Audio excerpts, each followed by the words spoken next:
My name is Kat Garcia. I'm 34 years old. On a crisp Tuesday morning in October 2024, I was sitting at my desk reviewing a logistics report when a loan officer from a local title company called my cell phone. He sounded cheerful, almost giddy. He asked me to confirm my bank routing number for a $650,000 wire transfer. He said, "Congratulations on the sale of your home, Mrs. Garcia." Before I tell you what I said back to that banker, and how I methodically took my husband's entire life apart piece by piece, welcome to Luke Revenge Start. If you know what it feels like to be the dependable one, the one everybody relies on and nobody thanks, drop your age in the comments right now, because this story was written for you. I sat frozen in my office chair. The house he was describing was not for sale. It had never been for sale. I bought that 3-bedroom property in Wilmington, Delaware, entirely with my own savings, 2 full years before I ever met my husband, Derek.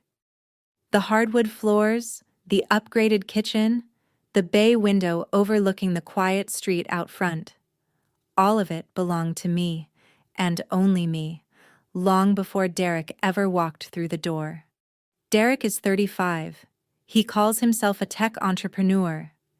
In the 6 years we spent together, that title mostly meant he chased startup unicorns and networked at coffee shops while I clocked 50-hour weeks as an operations manager. I paid the mortgage. I funded the groceries. I was the safety net.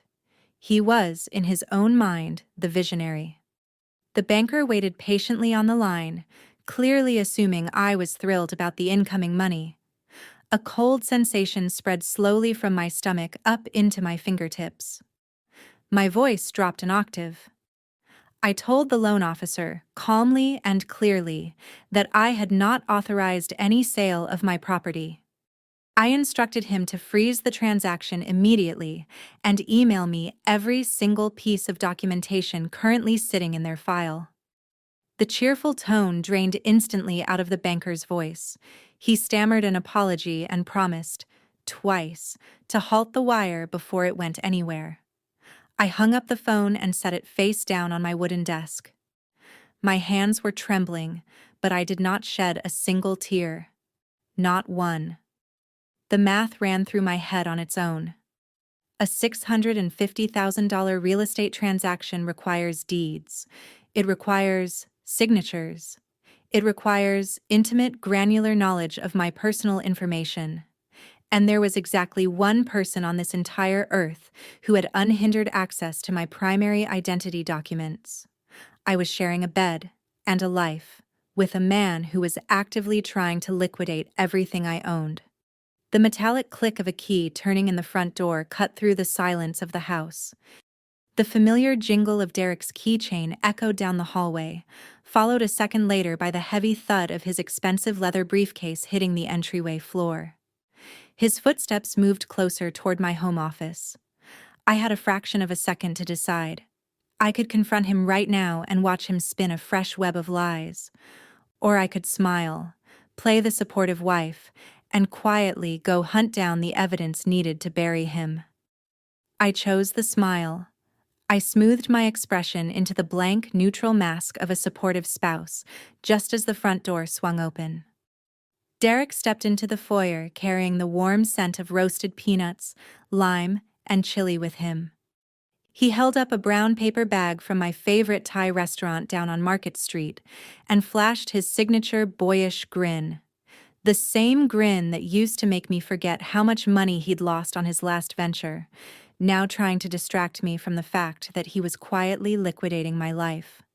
I walked over and took the bag from his hands. It was still warm against my skin. I thanked him, playing the part of the tired but grateful wife coming home after a long day at the logistics firm.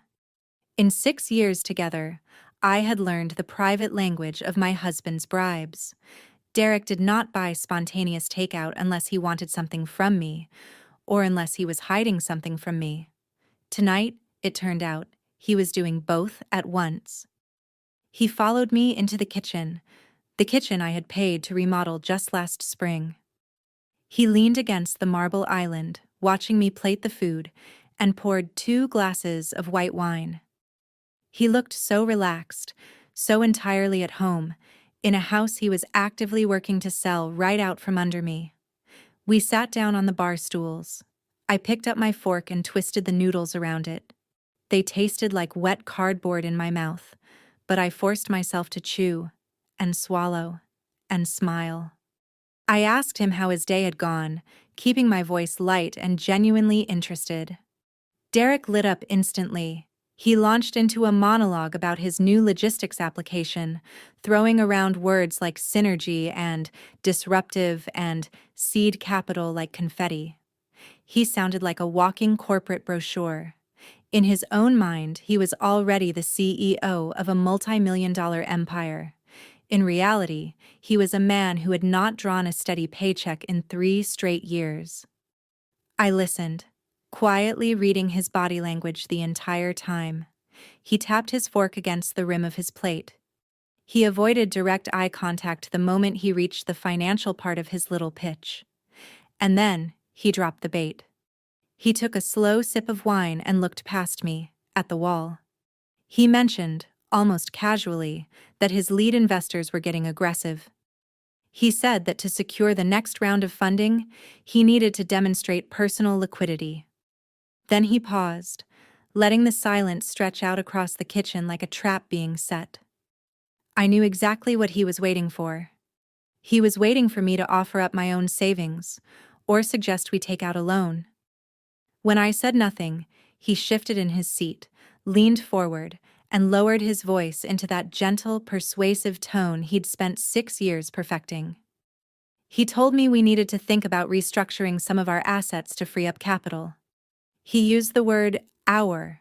He called it a temporary reallocation, purely to guarantee our future. He painted me a picture of early retirement, a beach house somewhere warm, never having to worry about money again. I looked at the man sitting across from me.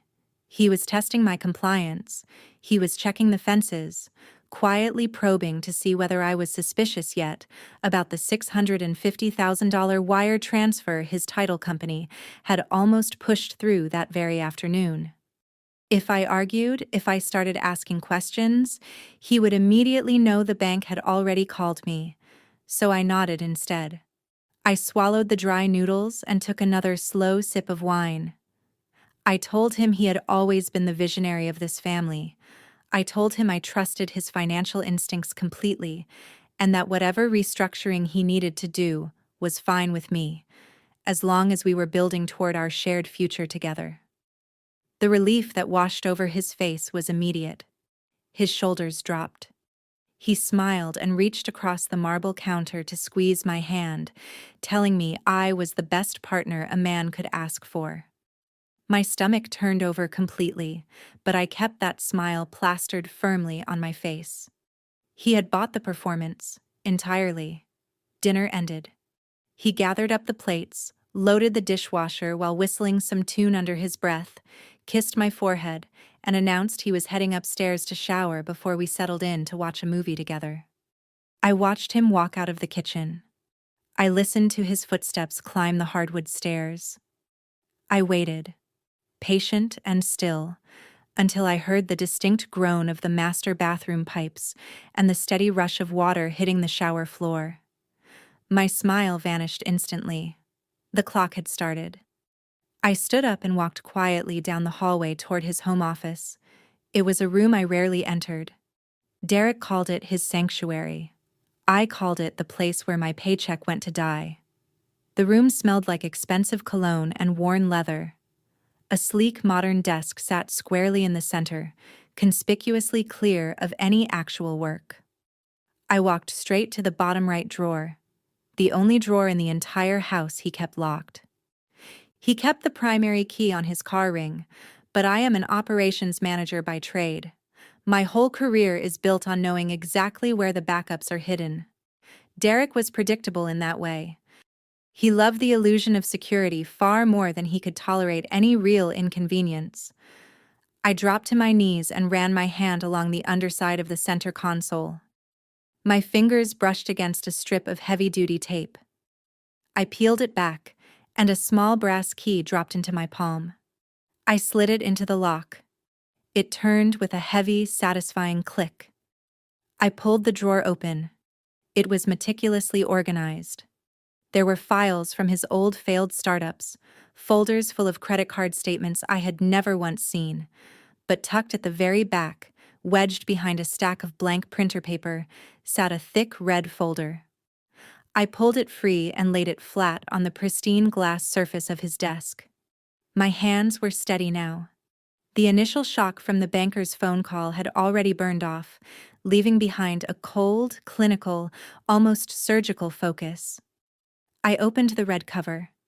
The first page was a standard real estate disclosure form. The property address listed was my home. The second page was a deed of trust, transferring ownership to a man named Arthur Sterling. I recognized the name instantly.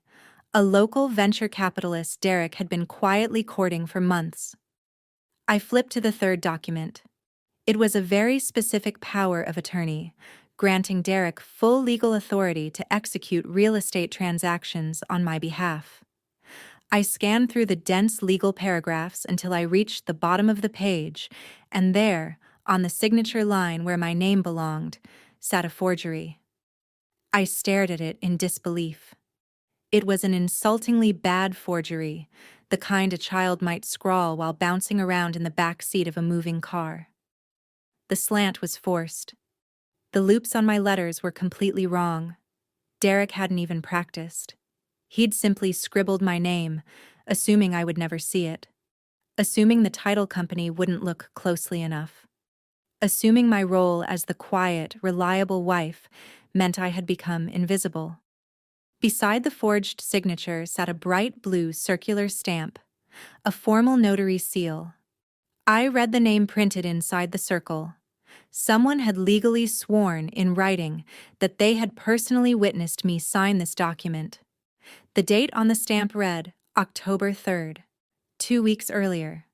He had been planning this for 2 full weeks.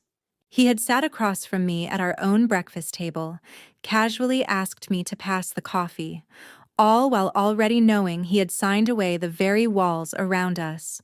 The pipes in the walls groaned overhead. The water upstairs shut off abruptly. I froze. My lungs locked up completely. He was out of the shower early. I heard the bathroom door swing open. I heard the wet slap of his bare feet against the upstairs hardwood, followed by the sound of his footsteps moving quickly toward the staircase. I had seconds, maybe less. I shoved the forged documents back into the red folder. I shoved the folder to the very back of the drawer. I pushed the drawer shut and turned the key. I ripped another strip of tape from the dispenser on his desk, pressed the spare key firmly back beneath the center console, and stood up straight. I needed a reason to be standing in his sanctuary. My eyes darted across the desk. An old white phone charging cable lay tangled near the base of his monitor. I grabbed it, wrapping the cord loosely around my fingers, just as a shadow fell across the office threshold. Derek stood in the doorway. He was dripping wet, a white towel wrapped tightly around his waist. His posture had gone rigid. His eyes tracked slowly from my face, to the desk, to the locked drawer, and back to my face again. The relaxed, confident man from the kitchen was gone. In his place stood something closer to an animal caught in a snare. His voice came out tight and sharp. He asked what I was doing in his office. My heart hammered against my ribs, but my own voice came out smooth, almost bored. I held up the tangled white charging cord and told him my phone battery had died and that I couldn't find my own charger anywhere in the living room. I forced out a small, apologetic laugh and asked if he minded me borrowing his spare cord for the night. I stood there holding that flimsy plastic wire, quietly daring him to accuse me of something else entirely. I watched the math happen behind his eyes. I watched him weigh the risk of pressing the issue further against the relief of accepting a simple, harmless explanation. The tension slowly drained out of his shoulders. He let out a long breath he'd apparently been holding, ran a hand through his wet hair, and smiled. He told me to just keep the charger. He said he'd be down in a minute to pick out a movie, then turned and walked away. I stood alone in the center of the darkened office, gripping the white wire until my knuckles turned white. He thought he was safe. He thought he had outsmarted the system and outsmarted his own wife. He thought I had simply wandered in looking for a battery charge, but the countdown had officially begun. I was no longer sharing a home with a dreamer. I was sleeping next to a felon. And by tomorrow morning, I was going to find out exactly how deep his crimes actually ran. The next morning, my phone alarm went off at 6 a.m. sharp. I lay in bed staring up at the ceiling fan while Derek snored softly beside me. The man breathing rhythmically into his pillow was no longer my husband in any way that mattered. He was an active threat, a hostile entity operating inside my own home. I needed to move fast, and I needed an ally who understood the mechanics of financial destruction. I slipped out of bed, grabbed my laptop bag, and drove to a small, independent coffee shop on the far edge of Wilmington, a place Derek never once set foot in, because the espresso was cheap and the aesthetics were frankly terrible. I parked my car and dialed a number I had memorized 15 years earlier. Valerie picked up on the second ring. We had been roommates through our undergraduate years at the University of Delaware. While I pursued logistics, she double-majored in accounting and criminal justice. Today, Valerie works as a senior corporate compliance auditor for a multinational firm, the kind of woman executives fear the moment discrepancies show up in quarterly reports. She reads bank statements the way other people read suspense novels. I didn't waste a single second on pleasantries. I told her I needed her to look at something completely off the record and that I needed her here within 20 minutes. Valerie arrived looking sharp in a tailored gray suit, holding a massive travel mug of black coffee. She slid into the corner booth across from me. I opened my laptop and pushed it toward her. I explained the phone call from the title company. I described the forged deed I had found hidden in Derek's locked drawer. I told her the sale price sat at $650,000. Valerie didn't gasp. She didn't offer me a single platitude or ask how I was feeling about any of it. She simply set down her coffee, cracked her knuckles, and pulled my laptop closer toward her. This was exactly why I had called her. I didn't need emotional support right now.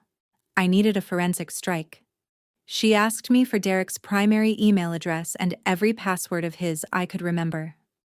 I handed her the list. Derek had always been lazy about his digital security. He reused the same tired variations of his birth year and his favorite sports team across nearly every platform he touched. Valerie opened a secured terminal window on her tablet and started typing, her fingers flying across the keys. She bypassed his sloppy two-factor authentication by mirroring his primary device, an old trick we'd once used to get around campus internet restrictions. Within 15 minutes, she had cracked straight through the surface of his shadow life.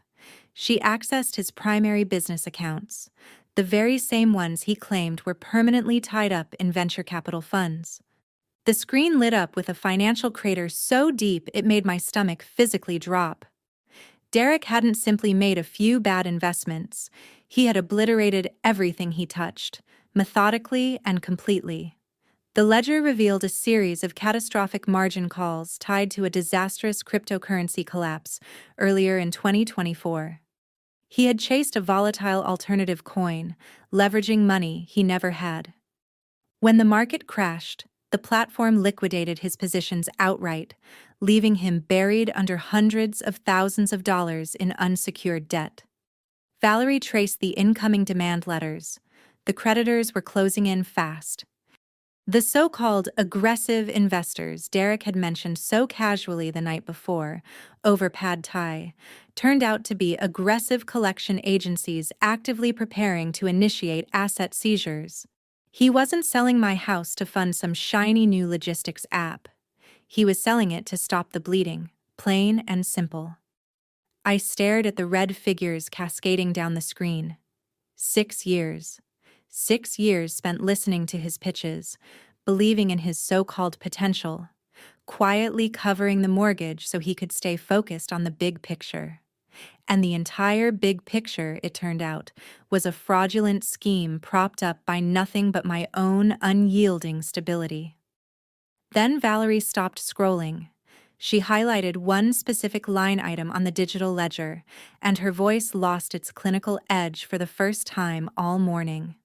She pointed at the screen and told me to look closely at this particular transaction. It was a wire transfer, initiated exactly 14 days earlier on October 1st. The amount, $50,000, flat. The routing destination wasn't a collection agency. It wasn't a crypto exchange either. The destination account belonged to Richard and Susan, Derek's parents. I sat back hard against the vinyl booth. The ordinary noise of the coffee shop dissolved into a low, distant hum. $50,000. Derek's parents lived in an upscale planned community out in Hockessin. Richard, a retired regional sales director, loved to talk about his golf handicap. Susan coordinated charity galas and never missed a chance to remind me that Derek came from a family of visionaries. They drove leased luxury cars and took annual vacations along the Amalfi Coast, projecting an image of generational wealth. But real wealth doesn't require sudden $50,000 injections from a son with zero verifiable income. Valerie tapped the screen and explained the mechanics of the transfer. Derek had taken out a high-interest short-term bridge loan using the pending sale of my house as collateral. The title company had advanced him a portion of the equity in anticipation of closing, and he'd wired that advance straight to his parents. He was bleeding my equity dry to fund his own illusions and his family's comfort. I looked over at Valerie. She met my gaze, her expression grim. She asked the exact question already burning a hole through my mind. Did Richard and Susan actually know where that money had come from? I thought back to our last family dinner. Susan had gushed over the expensive watch Derek had bought her for her birthday. Richard had clapped him on the back, praising his so-called business acumen, and both of them had looked at me with that same familiar, condescending warmth, the kind reserved for a sturdy, dependable pack mule carrying the family's real weight. If they genuinely believed Derek was a successful entrepreneur, they might have accepted the money in good faith, assuming it was simply the fruit of his labor. They could be innocent beneficiaries caught up in his elaborate con. But if they knew the truth, if they knew his businesses were bankrupt, if they knew he had exactly zero liquidity, then they also knew perfectly well that the only asset on this earth capable of generating $50,000 in cash was the 3-bedroom house sitting quietly in my name. I closed my laptop. The hinge snapped shut, echoing through the quiet corner booth like a gunshot. I told Valerie I needed to know the full depth of the rot. I needed to know whether I was fighting one man or an entire family working in concert against me. Valerie nodded and packed up her tablet. She promised to keep monitoring the accounts and to map out every single destination the stolen funds had touched. I walked out of the coffee shop into the bright October sunlight. My phone buzzed in my pocket. It was a text from Derek checking in. He asked if I could swing by the house early tonight, hinting he had a surprise waiting for me, and promising it was going to be an incredible weekend. I stared down at the screen. The sheer audacity of that text made my jaw clench involuntarily. He was orchestrating some cheerful little surprise while actively dismantling my entire financial future behind my back. I typed back a cheerful reply, promising I'd be there, and slid the phone back into my pocket. Phase 1 was complete. I now possessed the bank logs. I possessed evidence of his crypto collapse. I possessed the wire transfer records. But documents alone weren't going to be enough. I needed a confession. I needed to hear the truth spoken directly out of the enablers' own mouths. I needed to stand inside Richard and Susan's pristine Hockessin kitchen and force the entire issue out into the open. I walked back to my car, the plan already forming, cold and precise, inside my head. Derek thought he was controlling the narrative. He thought he was carefully managing his naive little wife. He had absolutely no idea that he had just handed the complete blueprint of his own destruction to an operations manager who specialized, professionally, in systemic dismantling. The drive out to the affluent suburb of Greenville took about 45 minutes, though the shifting landscape made it feel almost like crossing into another world. The modest neighborhoods of Wilmington slowly gave way to winding roads shaded by ancient oak trees and properties tucked behind towering wrought iron gates. Derek had texted me the address of the rental property earlier that morning, claiming he wanted to host the ultimate startup launch party to impress his new potential investors. He called it a temporary lease meant to project success. I already knew it was nothing but a fraudulent stage set, funded entirely by the stolen equity of my own home. I parked my practical sedan on a quiet side street, 2 full blocks away from the address. I didn't want Derek to hear a car pulling into the driveway. I needed to arrive completely unannounced.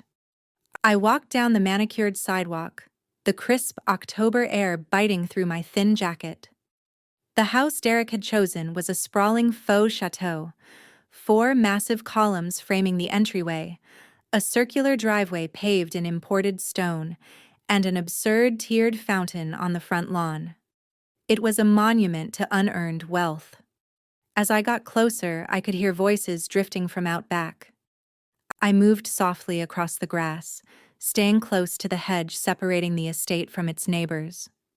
Peering through the leaves, I spotted Derek on the flagstone patio, dressed in a tailored suit, gesturing wildly at a team of caterers setting up high-top tables and floral arrangements. He was shouting about the placement of the champagne flutes, fully committed to playing the demanding young billionaire. The sight of him turned my stomach. He was a bankrupt man conducting an entire symphony of lies, standing squarely on the ashes of my own financial stability. I turned away from the patio and slipped around the side of the house instead. A heavy wooden service door sat slightly ajar, propped open by a caterer's supply crate. I slipped through the gap and stepped into a sprawling mudroom.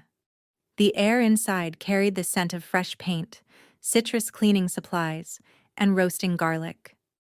I moved quietly down the hallway, my rubber-soled shoes making no sound at all against the polished hardwood. The hallway opened directly into a cavernous chef's kitchen. I stopped, pressing my back flat against the wall. Voices drifted in from the center of the room. I recognized the sharp, cultured tone of my mother-in-law, Susan, layered against the low, hesitant baritone of my father-in-law, Richard. I needed to know the true depth of this rot. I needed to know whether they were merely ignorant beneficiaries of Derek's elaborate con, or willing, active participants in it. I took one slow breath, slid my feet quietly across the tile, and eased myself into the walk-in pantry just off the main kitchen. The pantry alone was the size of my bedroom. Floor-to-ceiling shelves held rows of artisanal olive oils, imported pastas, and jars of preserves. I stepped deep into the shadows, hiding behind a metal rack of baking supplies. Through the frosted glass of the pantry door, I could just make out their blurred silhouettes standing near the massive marble island. Richard sighed heavily. The sound of ice clinking against crystal echoed through the cavernous kitchen as he poured himself another drink and leaned back against the counter. He told Susan the caterers were costing them a small fortune. He sounded genuinely nervous. He said they were burning through cash fast, and that the optics of this entire weekend made him deeply uncomfortable. Susan clicked her tongue, a sharp, dismissive sound I had heard 100 times before. For 6 years, she had coordinated local charity galas and leased herself luxury sedans, all while looking down her nose at my modest operations manager's salary, treating me like a sturdy workhorse lacking the visionary brilliance she believed her son possessed.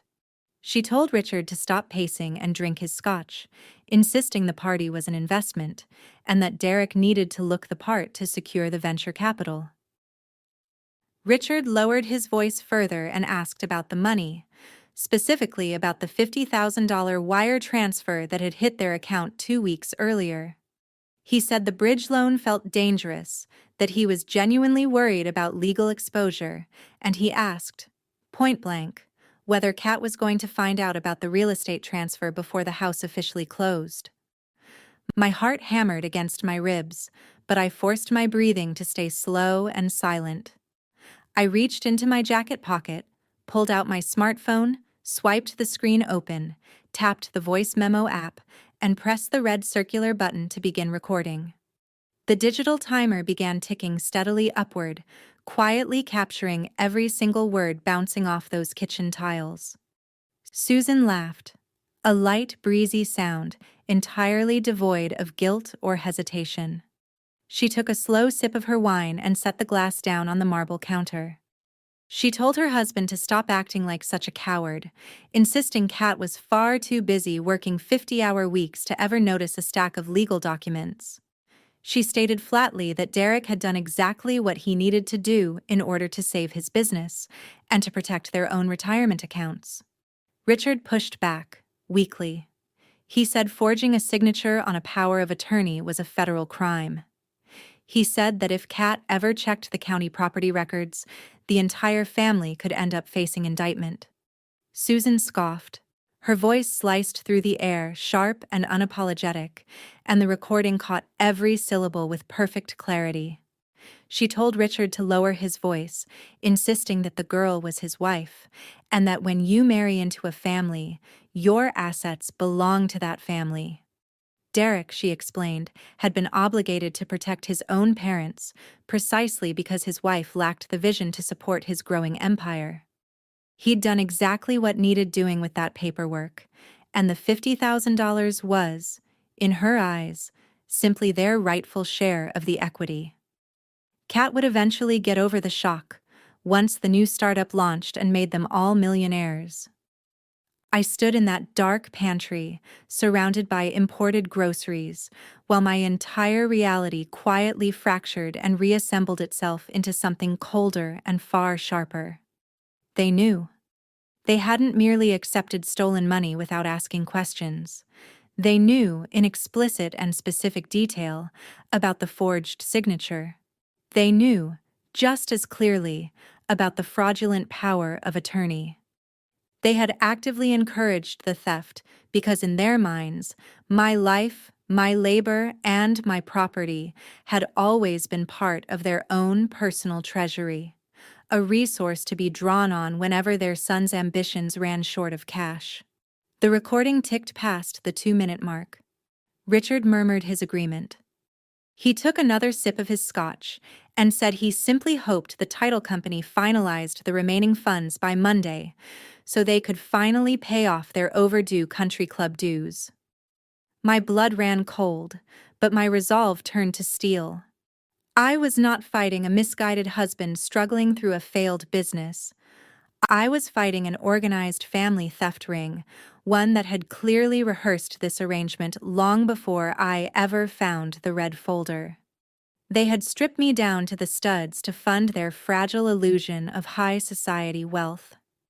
I tapped the red square on my phone screen. The recording stopped. The audio file saved automatically to my secure cloud storage. I slid the phone back into my pocket. I had the weapon now. I had the irrefutable proof of their complicity. I waited until Susan announced she was heading out to the patio to check on the floral arrangements. The kitchen door swung open, then closed. Richard followed her outside, leaving the kitchen empty behind them. I stepped out of the pantry. The air in the kitchen felt heavy, almost suffocating. I walked swiftly back down the hallway, slipped through the mudroom, and exited through the side service door. The cool October wind hit my face, clearing my head instantly. I walked briskly around the perimeter of the sprawling estate, following the tall hedge until I reached the front gate. I needed to make an entrance. I needed to arrive looking like a woman who had just come from a long day at the office, entirely oblivious to the financial execution unfolding behind the scenes. I walked up the circular driveway, my heels clicking loudly against the imported stone. I reached the massive oak front doors and pushed them open. The grand foyer featured a sweeping double staircase and a crystal chandelier that caught the late afternoon sunlight, scattering it across the marble floor. Derek heard the doors open. He walked in from the back patio, his face flushed with stress and adrenaline. The moment he saw me, his entire demeanor shifted. He smoothed his tie, plastered on his signature boyish grin, and walked toward me with his arms open. He kissed my cheek. He smelled like expensive cologne layered over raw desperation. He welcomed me to our new temporary castle. He thanked me for coming early, for helping him manage the final details before the investors arrived. I smiled back. The muscles in my face obeyed my commands perfectly, as if they belonged to someone else entirely, someone still capable of being fooled. I told him the house was stunning, and that I was so proud of his vision. I asked what he needed help setting up. Derek ran a hand through his hair. He said everything was mostly under control with the caterers, but there was one small administrative task he needed to handle before the party started. He claimed his new business bank account required a final security clearance in order to process the seed capital from his lead investor. He reached into his suit jacket and pulled out a sleek silver tablet. He tapped the screen, bringing up an application with a dark blue interface, then looked at me with bright, innocent eyes. He said he just needed me to complete a quick biometric identity scan. He called it a routine spousal compliance check. He held the tablet out toward me, the front-facing camera already active. I looked at the screen. I recognized the interface immediately. This was not a bank security check. It was the digital verification portal belonging to the title company, the final step required to release $650,000 of my own stolen equity. The countdown had reached 0, and Derek was handing me the trigger himself. The heavy oak doors of the rented chateau stood closed behind us, muffling the sounds of caterers still setting up out on the back patio. The grand foyer smelled of expensive floor wax and floral arrangements that had probably cost more than my first car. Derek stood in front of me holding the silver tablet, his posture radiating an artificial, borrowed calm. He looked like a man who believed he had already won the race and was simply waiting around for the trophy presentation. I stared at the glowing screen. The interface was unmistakable. A dark blue background, a circular frame designed to capture a face, and a small rotating loading icon tucked in the top right corner. Any average person might have believed his story about a routine banking security measure. But I managed operations for a logistics firm that processed thousands of secure vendor transactions every single quarter. I had spent years staring at exactly this kind of software, approving vendors, verifying compliance, learning to spot the difference between a real system and an imitation. I recognized the proprietary software of Secure Title National, the largest digital escrow service on the entire East Coast, immediately. This was the final lock. The last hurdle standing between his fraudulent paperwork and the $650,000 wire. He already had the forged deed. He already had the fake power of attorney. All he needed now was biometric confirmation from the primary asset holder to release the funds. He leaned in and kissed my cheek again. His lips felt cold against my skin. The scent of his cologne, usually a comfort, now made my stomach clench involuntarily. He smiled, eyes crinkling at the corners, and called me a team player, saying he knew he could always count on me to support the vision. He was weaponizing 6 years of my loyalty, twisting it into a tool for completing his own theft. A surge of anger, hot and sharp, flared through my chest, so sudden it nearly took my breath away. I wanted to smash the tablet against the marble floor. I wanted to scream the truth until the caterers stopped working and his parents came running in from the patio. I wanted to watch his arrogant smile shatter completely, right there in front of everyone he was trying so hard to impress. But screaming wasn't going to get my house back. Screaming would only hand him the opportunity to spin a brand new web of lies, call his lawyers, and play the victim. I needed to break the system from the inside instead. I took a slow breath, forced the anger down, and buried it beneath a layer of cold, calculated logic. I reached out and took the tablet from his hands. It felt unnaturally heavy. I looked down at the screen. The circular frame pulsed gently, waiting for a face to fill the void. I raised the tablet to eye level. The camera activated, displaying my own reflection back at me. I saw a woman with steady eyes and a tight jaw. A woman about to dismantle an empire built entirely on sand. Derek hovered close over my shoulder, eager to see the confirmation screen. He told me to hold still and let the software scan my features. I needed to fail the scan, but it had to look like an accident. An organic little technological glitch that wouldn't raise his suspicion. I waited until the progress bar at the bottom of the screen reached 80%. Then, just as the software initiated the final biometric capture, I shifted my weight and twisted my torso slightly, causing my hand to jerk downward. The camera angle dropped, catching only the edge of my chin and the blurry chandelier behind me. The progress bar froze. The circular frame flashed a harsh red warning. A digital voice chimed from the tablet speakers, announcing an identity verification mismatch. I gasped, feigning surprise, lowered the tablet, and shook my head in exaggerated frustration. I told him I was so sorry, blaming my clumsy grip and the heavy device. I apologized for being so terrible with new technology, a flaw he'd pointed out numerous times throughout our marriage. Derek groaned, a raw, guttural sound. The mask of the confident entrepreneur slipped, revealing the desperate man underneath. He snatched the tablet from my hands, his fingers grazing mine, and stared at the red error screen, jaw clenched tight. He tapped the retry button, movements jerky and panicked. A message popped up declaring the biometric verification locked due to a suspected security breach. The system instructed the user to contact a customer service representative during normal business hours to resolve the issue. Normal business hours. Today was Friday evening. The title company's offices were closed until Monday morning. The realization hit him like a physical blow. The color drained out of his face, leaving him pale and visibly shaken. The $650,000 was now frozen, locked in digital escrow. He couldn't access the funds to pay off his crypto debts or impress the venture capitalist arriving at tomorrow's party.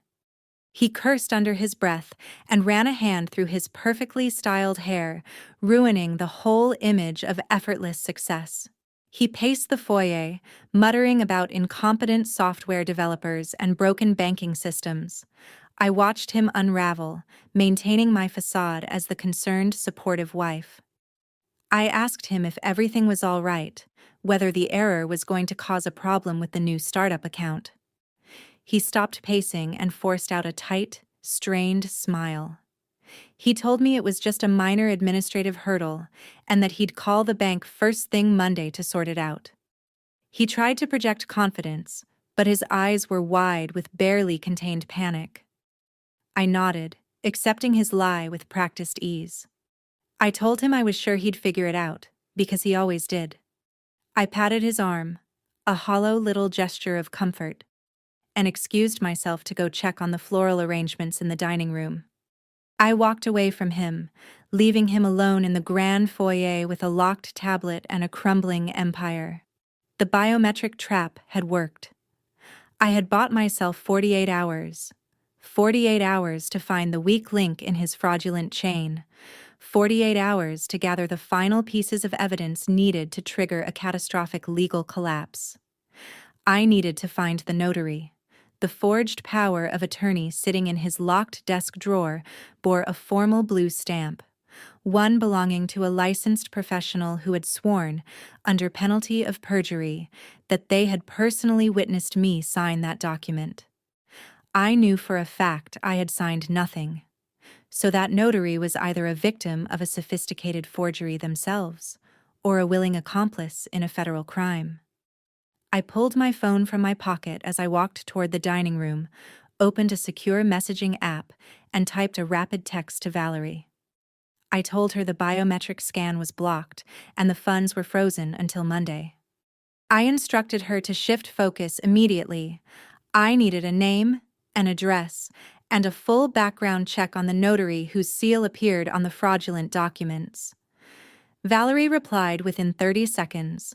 A single thumbs-up emoji, followed by a promise of results within the hour. I slipped the phone back into my pocket and stepped into the formal dining room. The space was massive, centered around a long mahogany table polished to a mirror finish.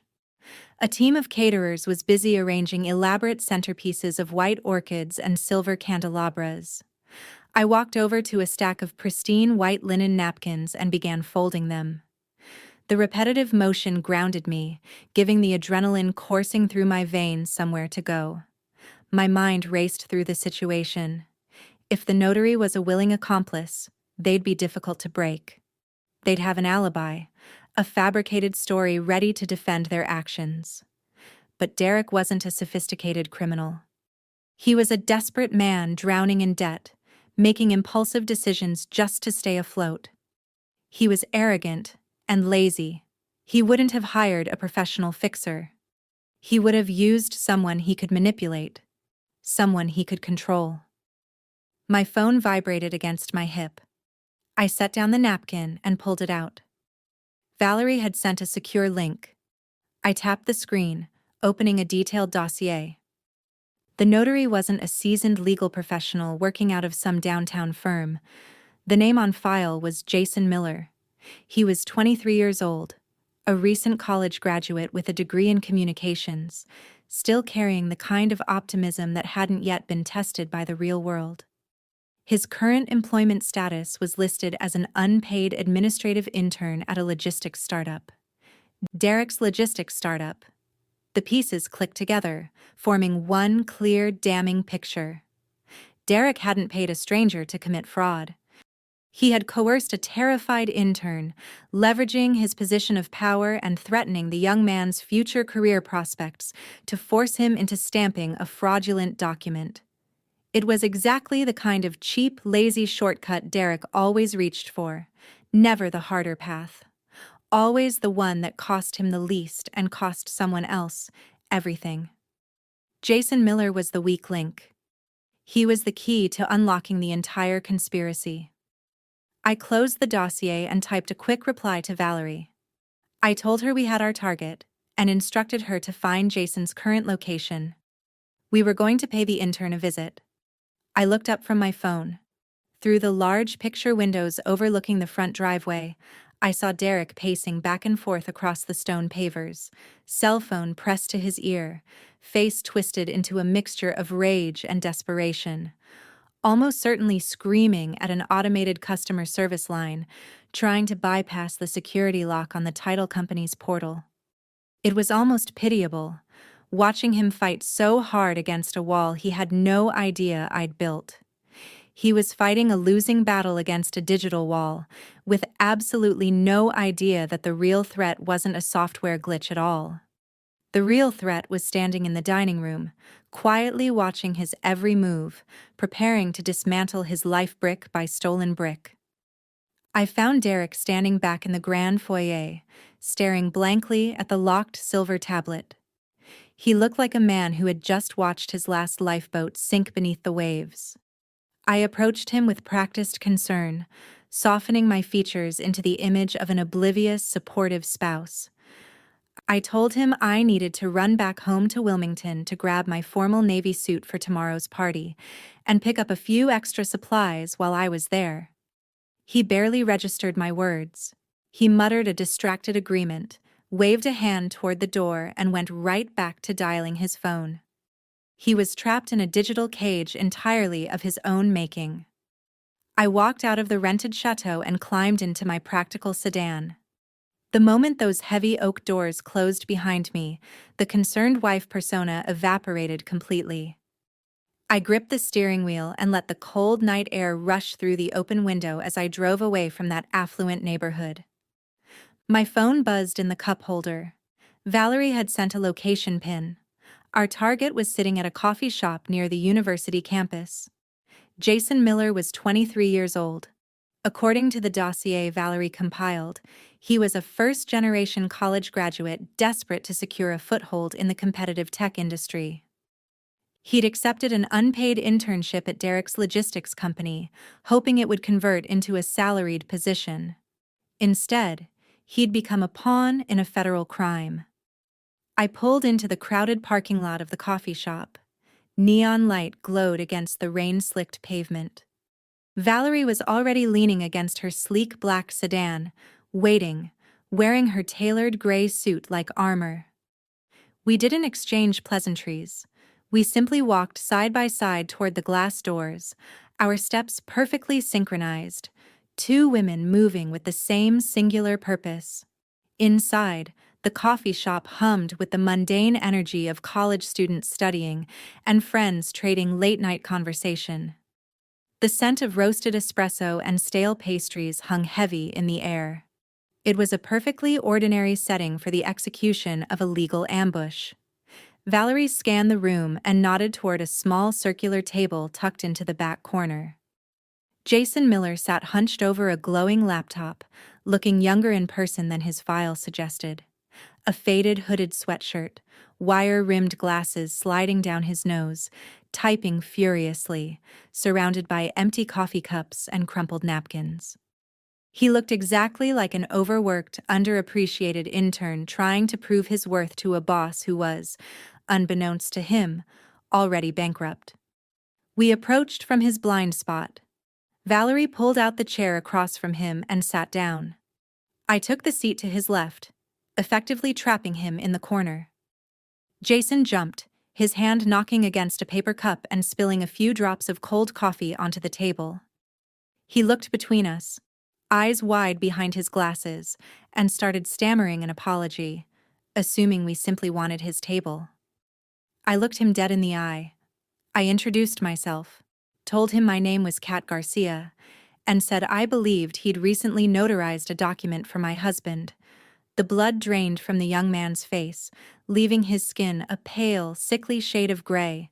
The typing stopped. His hands hovered above the keyboard, trembling visibly. He recognized my name instantly. He knew exactly which document I meant. He opened his mouth to speak, but his voice cracked. He glanced around the crowded coffee shop as if searching for an escape route, swallowed hard, and pushed his glasses back up his nose, trying to project an air of professional detachment. He claimed he processed dozens of administrative forms for the company and didn't remember any specific paperwork. It was a weak lie. It lacked any real conviction.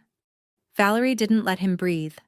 She reached into the inside pocket of her blazer, withdrew a leather wallet, flipped it open, and slid it across the sticky wooden table. The gold shield of a senior corporate compliance auditor caught the overhead light, unmistakable and official-looking enough to make Jason's already pale face go a shade whiter. She leaned forward, resting her elbows on the table, her voice quiet, clinical, and sharp as glass. She told Jason that memory issues were common in high-stress environments, and that she was there to help refresh his recollection before federal investigators arrived. She recited the exact date, the timestamp, and the serial number of the notary seal applied to the fraudulent power of attorney. She explained the severity of the situation without ever once raising her voice, detailing the specific statutes governing real estate wire fraud in the state of Delaware, outlining the mandatory sentencing guidelines for a licensed notary who aids and abets the theft of $650,000. She painted a vivid picture of a young career ending before it had even truly begun, replaced by a permanent felony record. Jason shrank back in his chair, pulling his hands off the keyboard and hiding them under the table, his chest heaving with quick, shallow breaths. The bustling noise of the coffee shop seemed to fade away entirely, leaving nothing but the suffocating pressure of Valerie's legal dissection. He tried one last desperate maneuver, looking at me with pleading eyes, claiming he'd followed protocol. that he'd checked my identification before stamping the document, that he would never risk his license. I leaned closer, my shoulder nearly touching his, and kept my voice perfectly level. I told him I had been sitting in a quarterly logistics review meeting with 80 other people on the afternoon of October 3rd. I told him I had the digital badge swipes, the security camera footage, and the meeting minutes to prove exactly where I'd been. I informed him that the signature on that document looked like a child had drawn it with their non-dominant hand. I let the silence hang between us, letting the full weight of his lie crush down on him. I told him Derek was currently locked out of the title company's portal, and the money was frozen. I said the scheme had already collapsed, and the only question left was who was going to take the fall for it. The facade shattered completely. Jason dropped his head into his hands. His narrow shoulders began to shake. A choked sob escaped his throat, louder than he probably meant for it to be, drawing a glance from a nearby table. The ambitious young intern disappeared, leaving behind a terrified kid who had just realized he'd ruined his life for a man who never even paid him a dime. He lifted his head, tears streaking the lenses of his glasses, and the truth spilled out of him in a frantic, rushing wave. He said Derek had called him into the main office late on a Friday afternoon, once everyone else had already gone home. Derek locked the door, placed the power of attorney down on the desk, and demanded Jason stamp the signature line. Jason said he refused at first, explaining that it was against the law to notarize a signature without the actual person present. So Derek weaponized his authority instead. He told the intern that the startup was about to receive a major influx of venture capital and promised Jason a lucrative salaried position with stock options if he simply demonstrated loyalty. But if Jason refused, Derek threatened to terminate the internship on the spot, promising to make calls to every tech firm in the tri-state area, ensuring Jason was blacklisted from the industry entirely, ruining his academic standing and his future over a single blue stamp. Jason wiped his eyes with his sweatshirt sleeve and looked at me with raw vulnerability. He said he was drowning in student loan debt. He said he just wanted a real job. He said he was so scared of Derek that he'd picked up the stamp and pressed it onto the paper without even looking at the signature. I felt a brief flicker of pity for the boy. Derek had preyed on his desperation with the exact same ease he'd used to manipulate my own financial stability for 6 long years, but pity wasn't going to secure my home. I needed the confession cemented in something concrete. Valerie reached into her leather tote and pulled out a yellow legal pad and a black pen, placing them directly in front of Jason. She instructed him to write down everything he'd just told us, exact details, the date, the time, the location, and the specific threats Derek had used to coerce his compliance. She told him this written statement was his only shield once the civil and criminal lawsuits started flying, and that cooperation was his one path to immunity. Jason didn't hesitate. He picked up the pen with trembling fingers and started writing. The ink flowed across the yellow paper, capturing the precise anatomy of my husband's crime, line by shaky line. He filled 2 full pages detailing the coercion, the empty promises, and the exact moment he'd applied the fraudulent seal, then signed his name at the bottom and dated it. Valerie slid the legal pad across the table, taking possession of the document. She reviewed the confession, eyes scanning each paragraph with clinical precision, and nodded once, confirming the statement was legally sound. She folded the yellow pages and tucked them safely into her blazer pocket. We had the key. The fraudulent notary seal had just been officially neutralized. The power of attorney was now a proven piece of criminal evidence. We stood up from the table. I looked down at Jason, hollowed out and exhausted, staring at the empty wooden surface. I told him to go home and block Derek's number. I advised him to start looking for a new career path, because the startup wasn't going to exist by Monday morning. Valerie and I walked out, leaving the terrified intern behind us. The cool night air felt sharp and clean in my lungs. We stood by our cars in the parking lot, streetlights casting long shadows across the pavement. Valerie touched my arm and told me the trap was fully set, that I now had every piece of ammunition needed to destroy his narrative. I nodded, feeling the heavy weight of that written confession sitting in Valerie's pocket. The forensic trail was complete.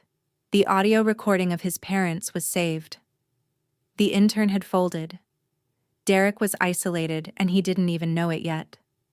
My phone vibrated in my jacket. I pulled it out and looked at the screen. A message from Derek, saying he was leaving the rented chateau and heading back to our house in Wilmington.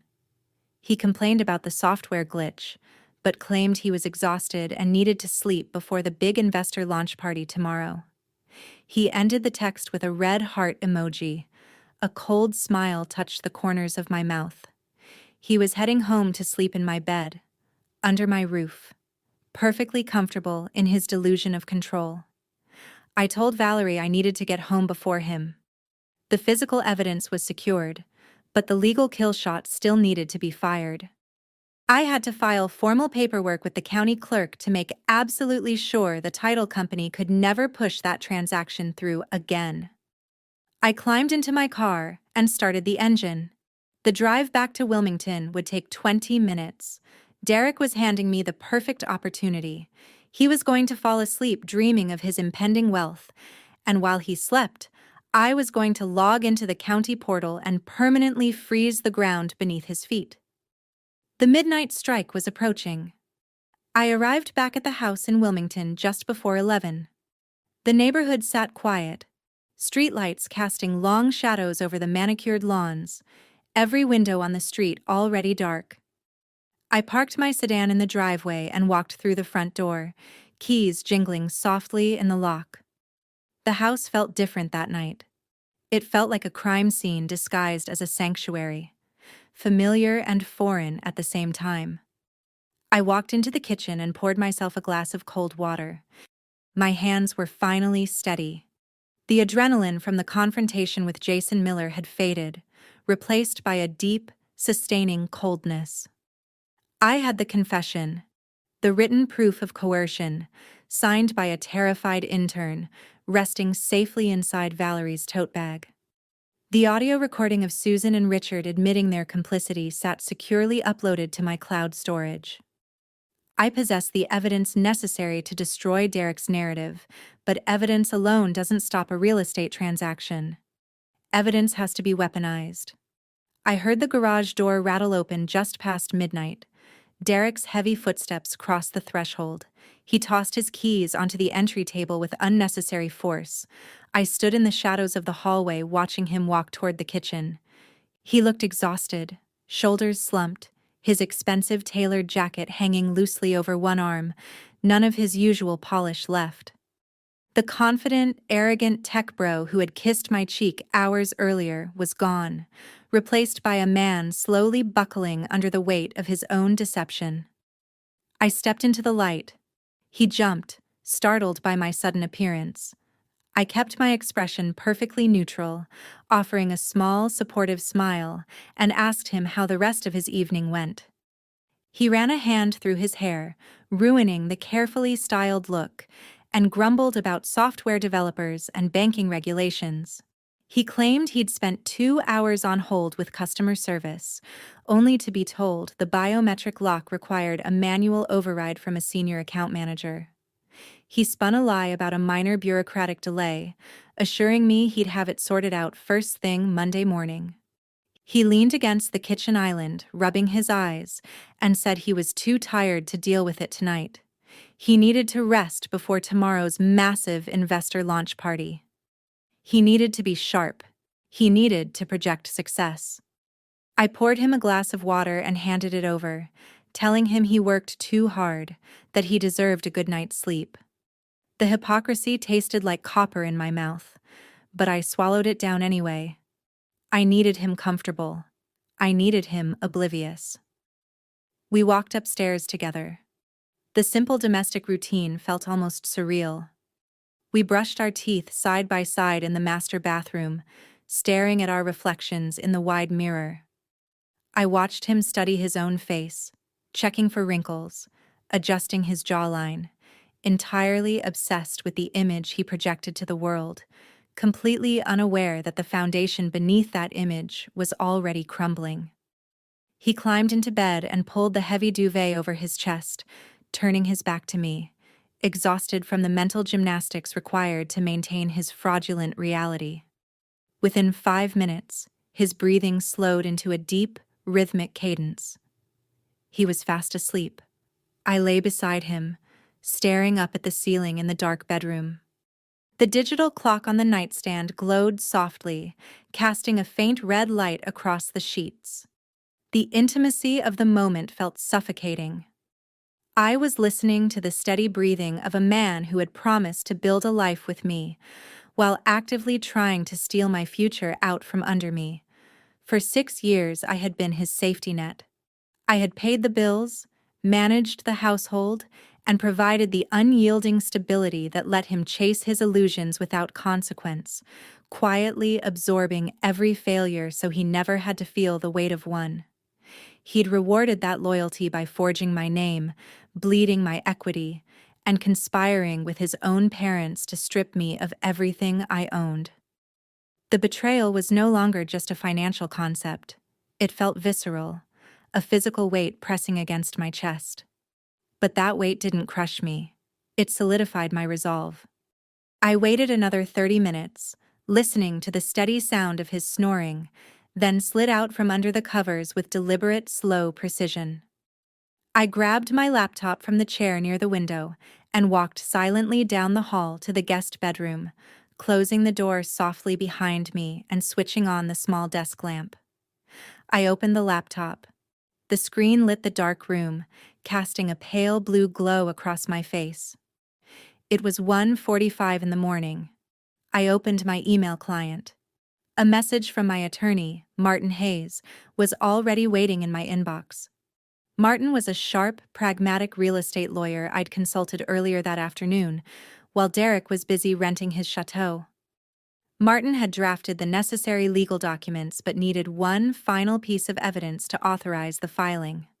I typed a quick reply confirming I now had the confession, attached a high-resolution scan of the yellow legal pad pages Jason Miller had written, and sent the email. Martin responded within 3 minutes, a man who clearly understood the urgency of a closing window. He sent a secure link to the Delaware County Clerk's electronic portal. I clicked it. The dark blue interface of the government website loaded onto my screen. This wasn't some consumer banking application. This was the raw, unpolished architecture of the legal system itself. I entered the secure credentials Martin had provided. The system granted me access to the property records database. I navigated to the specific deed tied to my address. The screen displayed the pending transfer request, initiated by the title company. $650,000, still sitting in digital purgatory, held up entirely by the failed biometric scan. I click the button labeled File Dispute. A formal digital form appeared. I filled out the required fields with cold, mechanical efficiency. My legal name, my contact information, and the specific parcel number of my property. I navigated to the Upload section and attached the drafted affidavit of forgery, a sworn legal statement declaring, under penalty of perjury, that I had never signed the power of attorney currently on file. I attached the scanned copy of Jason Miller's confession, detailing both the coercion and the fraudulent application of the notary seal. I reviewed every attachment, making sure each file was perfectly legible. I scrolled to the bottom of the page. A small checkbox required me to verify the accuracy of the submitted information. I clicked it. A green checkmark appeared. I hovered my cursor over the final submit button. This was the point of no return. Once I clicked that button, the electronic filing would trigger an automatic, immediate alert within the county system. The title company would receive formal notification of a criminal dispute. A hard, unremovable legal freeze would lock the deed. The sale would be officially, permanently dead. Derek could call every customer service representative in the entire country, escalate to every supervisor and manager they had, and none of it would matter. The transaction couldn't proceed without a judge's order. I pressed the mousepad. The screen refreshed, displaying a stark confirmation page. A digital receipt containing a formal tracking number appeared. The freeze was active. The ground beneath Derek's feet was now legally locked in place. I exhaled a long, slow breath. The tension that had been building in my shoulders since that first phone call from the banker finally released. The financial execution was halted. My house was secure. I closed the laptop, leaving the guest bedroom dark behind me. I walked back down the hallway to the master suite. Derek was still asleep, snoring softly, completely unaware that his digital empire had just been legally vaporized while he dreamed of stock options and champagne toasts. I climbed back into bed and pulled the covers up. I listened to his breathing, and the sound no longer felt suffocating. It just sounded pathetic. He was a man sleeping peacefully on top of a live grenade, and he had no idea I was the one holding the pin. The sun rose the next morning, casting a gray light across the bedroom. Derek woke up humming some generic pop song under his breath. The panic that had gripped the house the night before seemed to have completely vanished. In its place was the manic, buzzing energy of a man gearing up for the final performance of his life. Today was the big one, the massive investor launch party at the rented chateau. He truly believed he was mere hours away from locking in venture capital and finally clearing that last stubborn hurdle, the so-called glitch at the title company. He walked out of the master bathroom wearing a crisp white dress shirt and a pair of expensive, perfectly tailored trousers. He planted himself in front of the full-length mirror, a dark silk tie dangling from his fingers, studying his own reflection with an almost obsessive focus. He adjusted his collar again and again, carefully constructing the image of a successful tech visionary. He caught my eyes in the mirror and smiled. He asked if I was ready for the big day. He told me this party was going to change our lives forever. He insisted that everything was, at long last, finally falling into place. I rose from the edge of the bed and crossed the room to him. I lifted the dark silk tie out of his hands. I looped it around his neck, my fingers grazing the crisp cotton of his collar as I worked. I tied the complicated knot with practiced, unhurried ease, cinching the silk tight against his throat. I smoothed the fabric flat and gave his chest a small pat. I looked straight into his eyes and mirrored his arrogant smile with a flawlessly constructed mask of admiring support. I told him he looked incredible. I told him he was going to own that room. I told him that everyone in it was finally going to see exactly who he really was. He kissed my forehead, utterly blind to the double meaning buried in my words.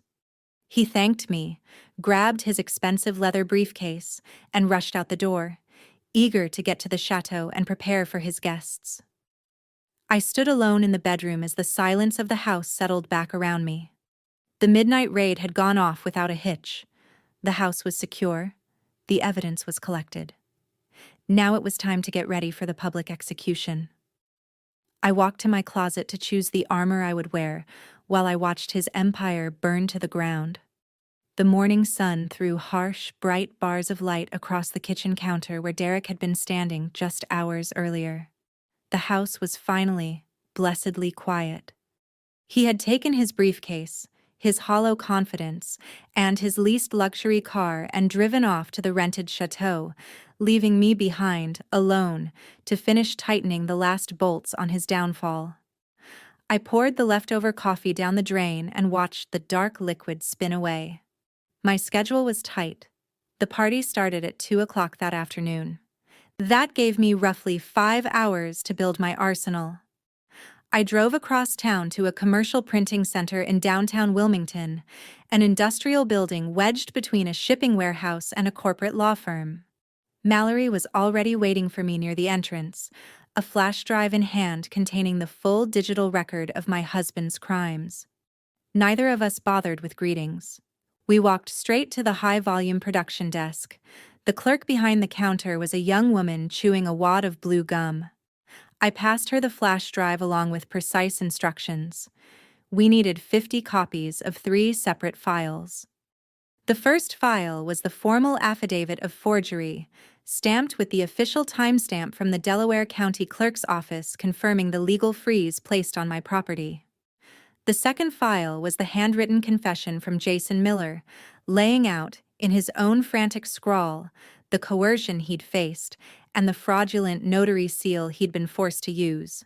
The third file was the compiled ledger of Derek's cryptocurrency margin calls, exposing the devastating financial crater he had tried so hard to hide. I asked for the documents to be printed on heavy cardstock. I wanted the evidence to carry real physical weight when it landed in his investors' hands. I wanted the truth of his fraud to feel heavy, undeniable. The industrial printers roared to life. The sharp chemical smell of hot toner filled the air. Valerie and I stood shoulder to shoulder, watching the machines spit out page after page. Every sheet represented one more lie stripped of its power. We gathered the still warm stacks and carried them to a long wooden assembly table tucked in the back corner of the shop. Valerie opened a cardboard box she'd brought from her office. Inside were 50 sleek, matte black presentation folders, the kind used in elite boardrooms and high-stakes mergers. We worked side by side in silent coordination. I collated the pages, sliding the affidavit, the confession, and the bank statements into the right-hand pocket of each folder. Valerie tucked one of Derek's glossy new business cards, for the logistics startup, into the front slot, creating a stark, deliberate contrast between the illusion he was selling and the documented reality hiding behind it. We packed the finished dossiers into 2 canvas bags. The weight of the canvas dragged at my shoulders as we carried them out of the print shop and loaded them into the trunk of my practical sedan. Valerie told me she'd meet me at the chateau. We needed to arrive separately, she reminded me, so our coordinated entrance wouldn't draw attention. I drove home to get ready. I walked into the master bedroom and pulled open my closet doors. The left side held Derek's designer suits, his silk ties, his imported Italian leather shoes. The right side held my wardrobe. For 6 years I had dressed the part of the background character. I had almost always worn soft pastel dresses or unassuming cardigans to his networking events, letting him command every spotlight while I quietly faded into the wallpaper behind him. He liked me looking approachable and soft. He liked me looking manageable. I pushed the cocktail dresses aside. I reached toward the back of the rack and pulled out a tailored navy suit. I had bought it 3 years earlier for a major corporate logistics presentation, but I'd hardly worn it since, because Derek always claimed its sharp lines made me look too severe. Today, severity was exactly the point. I put on the crisp white blouse and buttoned the dark jacket. The fabric felt like armor against my skin. I fastened a plain silver watch around my wrist and checked the time. 1:30. I looked at my reflection in the full-length mirror. The woman staring back did not look like a supportive spouse on her way to celebrate her husband's visionary genius. She looked like an executioner arriving to deliver a verdict. I grabbed my car keys, walked out the door, and locked the deadbolt behind me. The drive to Greenville felt shorter than it had the day before. The winding roads led me back toward the sprawling fake chateau. The circular driveway was already packed with cars, sleek silver sports cars, imported luxury sedans, massive black SUVs lined up along the stone pavers. It looked like a summit meeting of wealth and influence. Derek had managed to gather the very top tier of Wilmington's venture capital scene, drawn in by promises of disruptive technology and the illusion of endless personal liquidity. I parked down the street and pulled the heavy canvas bag from my trunk. The cool autumn air bit at my face as I walked up the long driveway. The heavy oak front doors stood wide open. A string quartet played a lively classical number in the grand foyer. Waiters carrying silver trays of champagne wove through the growing crowd of well-dressed guests. I stepped across the threshold, the heavy canvas strap digging into my shoulder. The noise of the party rolled over me, laughter clinking the grand staircase, holding crystal flutes, holding court with a cluster of older affluent investors. Susan wore a designer silk dress, her posture radiating an entitled, unearned sense of superiority. She threw her head back laughing, bragging loudly about her son's brilliant entrepreneurial pivot. Richard nodded along beside her, playing the proud patriarch to perfection.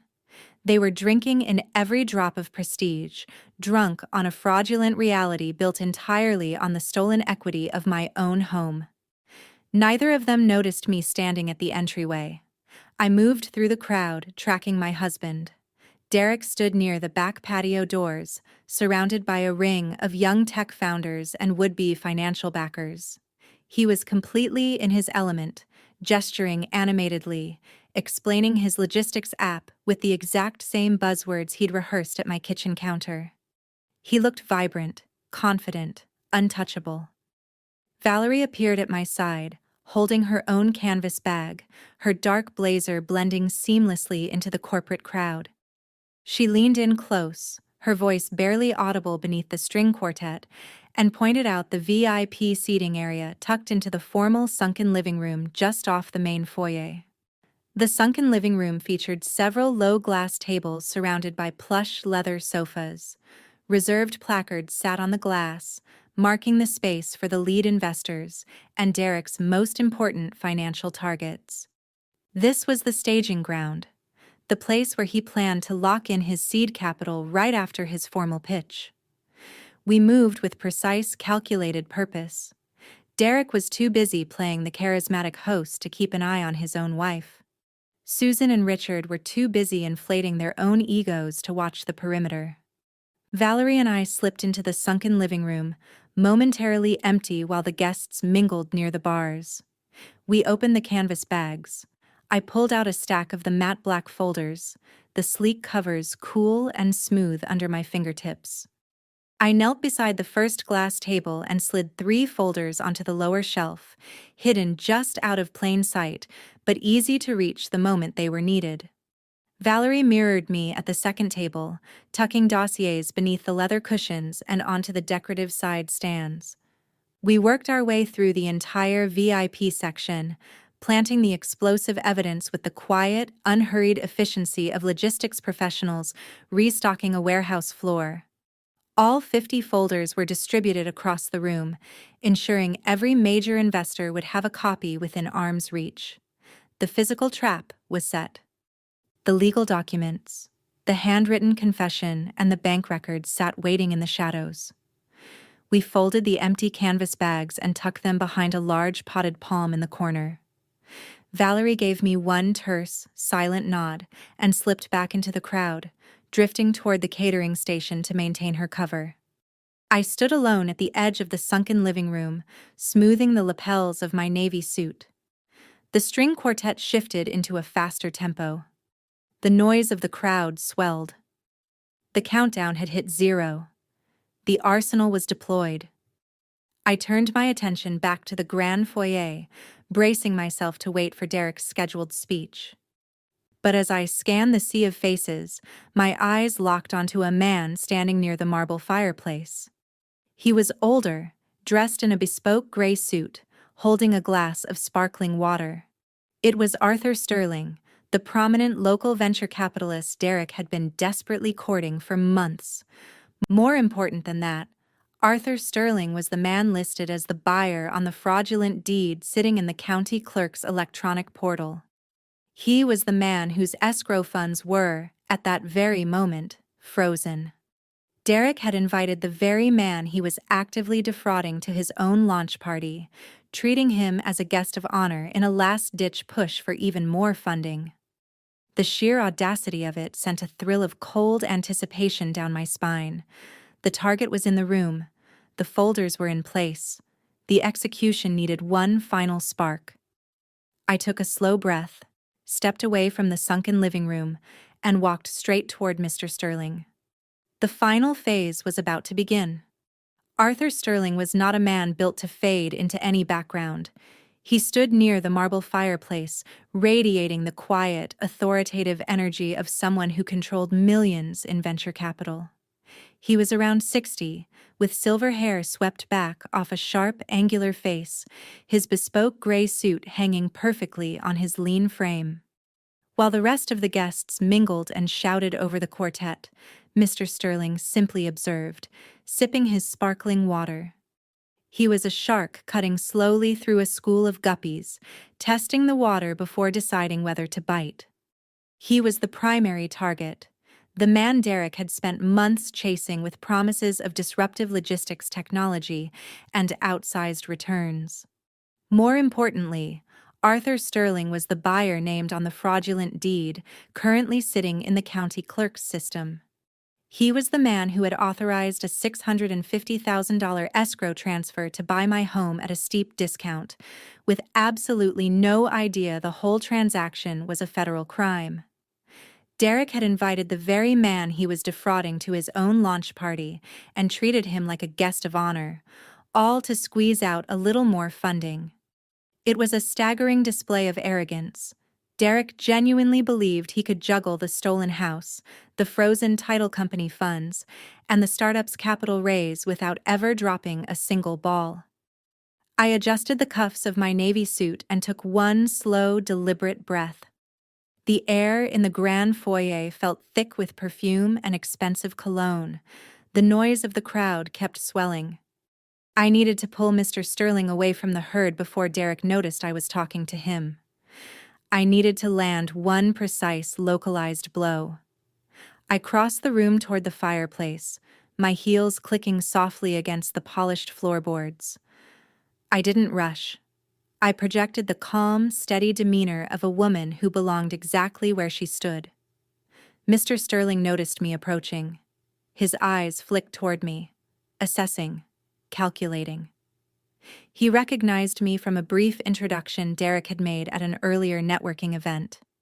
He offered a polite, reserved smile, bracing for the standard pleasantries expected from a supportive spouse.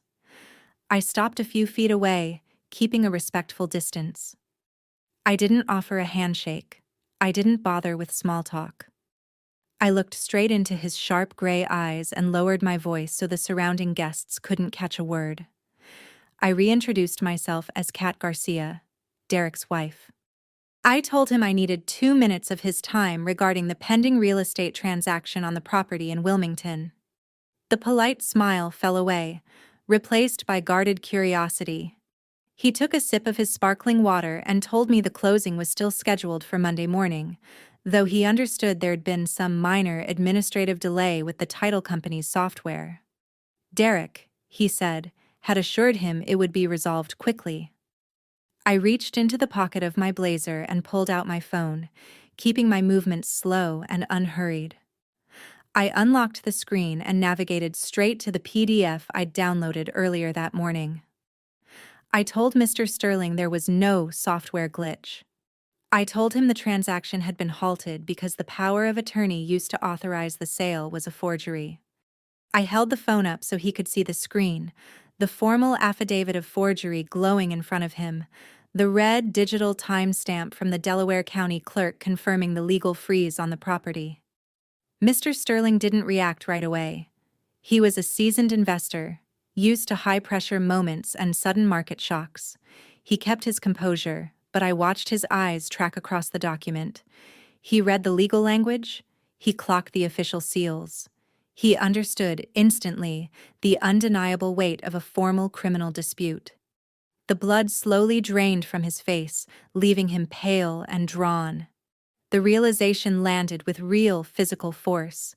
His $650,000 escrow transfer wasn't sitting safely in some holding account. It was tangled up in a felony wire fraud scheme, orchestrated by the very man standing across the room, currently pitching him a logistics startup. He had been conned. He had been played for a fool by a desperate amateur. Mr. Sterling lowered his glass, his knuckles going white. He didn't shout. He didn't make a scene. His voice dropped to a low, gravelly whisper. He asked if I understood the severity of what I was showing him. He asked whether I realized my own husband was trying to defraud him out of over $500,000. I slid the phone back into my pocket, holding his furious gaze without flinching. I told him I understood exactly what my husband had done. I told him Derek was currently bankrupt, buried under massive cryptocurrency margin calls, and had stolen my equity in a desperate bid to stay afloat. I made it clear that I was the sole legal owner of the property, and that I had already set civil and criminal proceedings in motion to protect my assets. Mr. Sterling absorbed all of it, his jaw tightening. He looked across the crowded room, zeroing in on Derek, who was still standing near the patio doors, champagne in hand, laughing loudly with a cluster of young tech founders, entirely oblivious to the detonation unfolding near the fireplace. The older investor shifted his weight. He said he was calling his legal team immediately. He said he intended to instruct them to file an injunction against Derek Garcia and his logistics company by Monday morning. He promised to bury my husband under litigation until he was left with absolutely nothing. I stepped closer, closing the physical gap between us. I needed to redirect his anger. I needed to bend his fury toward the larger plan. I told Mr. Sterling that a quiet lawsuit would ruin Derek financially, but it would also give him room to spin the story, to play the victim of some complicated bureaucratic misunderstanding. I told him Derek thrived on the illusion of success, and if the collapse happened quietly, behind closed doors, he'd simply find another mark down the line. Mr. Sterling narrowed his eyes, studying me with newfound interest. He recognized a fellow tactician when he saw one. He asked what I was proposing. I laid out the plan, keeping my voice low and even. I told him Derek was scheduled to deliver his formal pitch to the entire room in under 20 minutes. I told him Derek intended to use Mr. Sterling's presence and the pending real estate deal as living proof of his own financial genius. I offered him a temporary alliance. I asked him to wait. I asked him to let Derek climb the grand staircase and deliver his arrogant little speech. I asked him to let my husband build his fraudulent narrative as tall as it would go, and then, I promised, I would hand him the match. I told Mr. Sterling about the matte black folders Valerie and I had hidden throughout the sunken living room. I explained exactly what was inside them, the notarized confession, the crypto ledgers, all the hard evidence. I promised that if he waited for the climax, he could pull his funding publicly. He could denounce Derek in front of his peers, his parents, and every potential investor in the tri-state area. Mr. Sterling listened. The anger in his eyes slowly cooled into something colder, more calculated, a kind of grim satisfaction. He was a man who hated being deceived, but he respected a flawless execution. He understood exactly how devastating public humiliation could be in the venture capital world. A quiet lawsuit was standard practice. A public dismantling at a launch party was something no one would ever forget. He looked back toward Derek, then returned his gaze to me. He gave a single, crisp nod. He agreed to the terms. He promised to hold his position until the speech ended. He warned me that if I faltered, he wouldn't hesitate to send in his attorneys. I assured him I had no intention of faltering. I thanked him for his time and stepped away from the fireplace, dissolving back into the crowd. The alliance was formed. The most important investor in the room was now a willing participant in the destruction of the startup. I made my way toward the catering station near the sunken living room, looking for Valerie. The string quartet finished their piece and slid into a quieter, ambient melody. The noise in the grand foyer began to shift. The caterers stopped circulating the hors d'oeuvres, a small signal that the event's timeline was moving forward. Derek stepped away from the patio doors, his face flushed with adrenaline and arrogance. He walked toward the grand, sweeping staircase at the center of the foyer, a crystal champagne flute in hand. He signaled for the music to stop. The ambient chatter died down slowly as the guests turned their attention to their host. He climbed the first few steps, elevating himself above the crowd, looking down at the assembled investors, his parents, and the socialites like a king surveying his court. He tapped a silver spoon against his glass. The sharp ringing sound demanded silence. The room quieted. 100 people stood waiting for the pitch. Arthur Sterling stood near the fireplace, his face carved from stone. Valerie stood near the sunken living room, ready to deploy the folders. Susan and Richard stood in the front row, faces glowing with unearned pride. And I stood in the center of the room, my navy suit feeling more like armor with every passing second. I watched my husband raise his glass, preparing to deliver a speech built entirely on stolen equity and lies. The countdown had hit 0. The microphone moment had finally arrived. The sharp ring of silver against crystal cut through the low hum filling the rented chateau. Derek stood on the third step of the grand staircase, a sleek wireless microphone in his right hand and a half-empty flute of champagne in his left. His elevated position gave him a commanding view of the venture capitalists, the tech founders, and the Wilmington socialites still mingling below in the foyer. He tapped the glass a second time. The string quartet fell silent, instruments resting against their shoulders. The ambient chatter of 100 guests dissolved into an expectant hush. Every eye in the room swung toward my husband. I stood near the base of the staircase in my tailored navy suit, my posture rigid, my face a mask of calm neutrality. I watched the man I had married 6 years ago prepare to sell everyone in that room a beautiful, elaborate illusion. Derek flashed his trademark boyish grin, the same expression he had always used to charm his way out of missed deadlines and failed business ventures. Today, he was deploying that same smile to try to secure millions in seed capital from the wealthiest people in the state. He thanked the crowd for taking the time to come celebrate the dawn of a new era in logistics technology.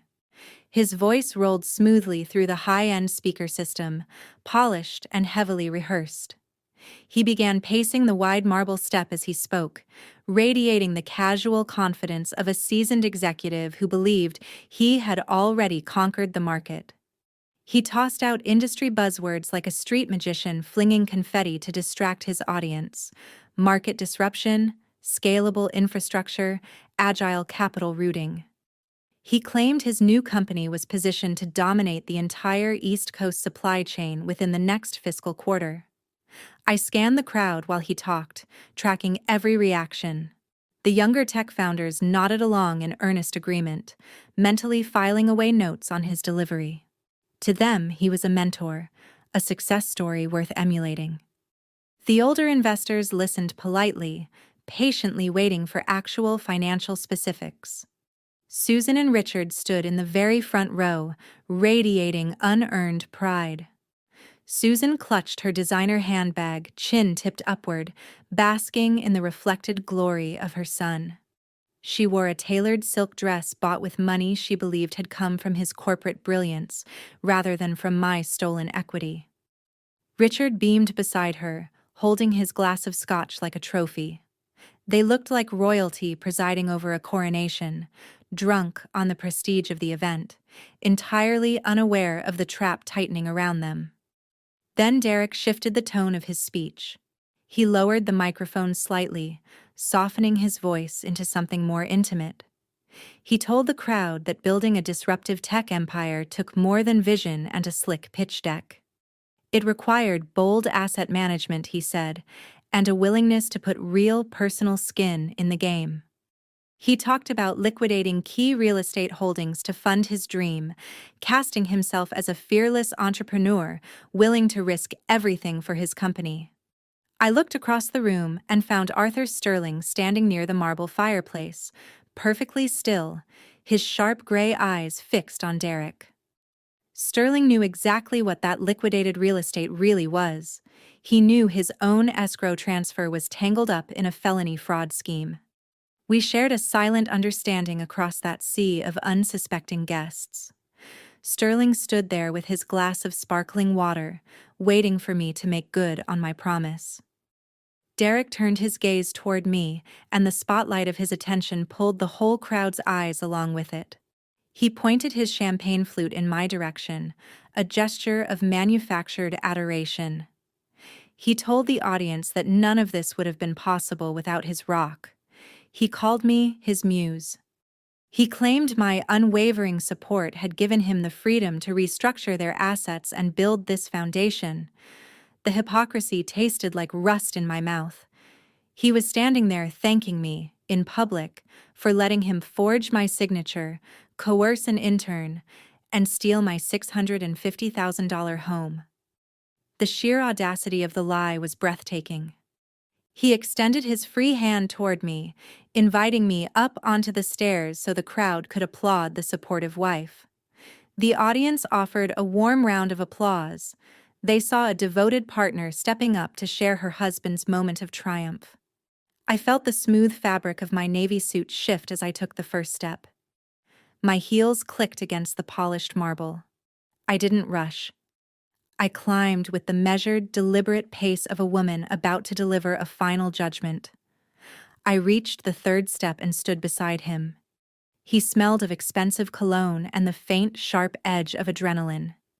He wrapped his arm around my waist and pulled me close for the crowd, his grip tight and possessive, a silent warning to play my part and smile for the investors.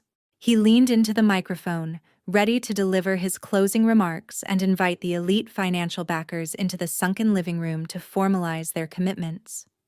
I didn't let him speak. I reached out and closed my fingers around the sleek black handle of the microphone. I didn't yank it away. I applied slow, steady, unyielding pressure. Derek looked at me, his smile faltering for a fraction of a second, confusion flickering across his face. He assumed I wanted to say a few grateful words, some brief platitude about how proud I was of his hard work. He loosened his grip, letting me take the device. The microphone felt heavy, cold, and powerful in my hand. I stepped out of his embrace, severing the physical connection between us. I turned to face the 100 guests. The room went silent, waiting for my heartfelt contribution to the party. I locked eyes with Susan in the front row. Her proud smile stayed fixed in place, expecting me to validate her son's genius. I brought the microphone to my lips. My voice echoed off the vaulted ceiling, crisp, clear, and completely devoid of emotion. I told the crowd that Derek had spoken the truth about his bold asset management. I paused, letting the phrase hang there in the air. A few investors nodded in agreement. Then I delivered the final blow, dismantling his entire curated reality with a single sentence. I told the room that the real estate he'd liquidated to fund this party, and his startup, belonged solely to me. I told them he had forged my signature on a power of attorney in order to sell it. The silence that followed wasn't the quiet of anticipation. It was the breathless vacuum of a room stripped of all its oxygen. The polite smiles vanished, replaced by expressions of sheer bewilderment. Susan gasped, one hand flying to her throat, her designer handbag slipping from her grip and hitting the floor with a dull thud. Richard stumbled backward, sloshing scotch across his expensive leather shoes. The collective shock rippled through the crowd, freezing the room in place. Derek reacted with the frantic desperation of a cornered animal. His face flushed a dark, angry red. He forced out a strained, unnatural laugh, trying to bridge the gap between his fabricated success and the truth I'd just exposed. He stepped toward me, reaching to snatch the microphone back.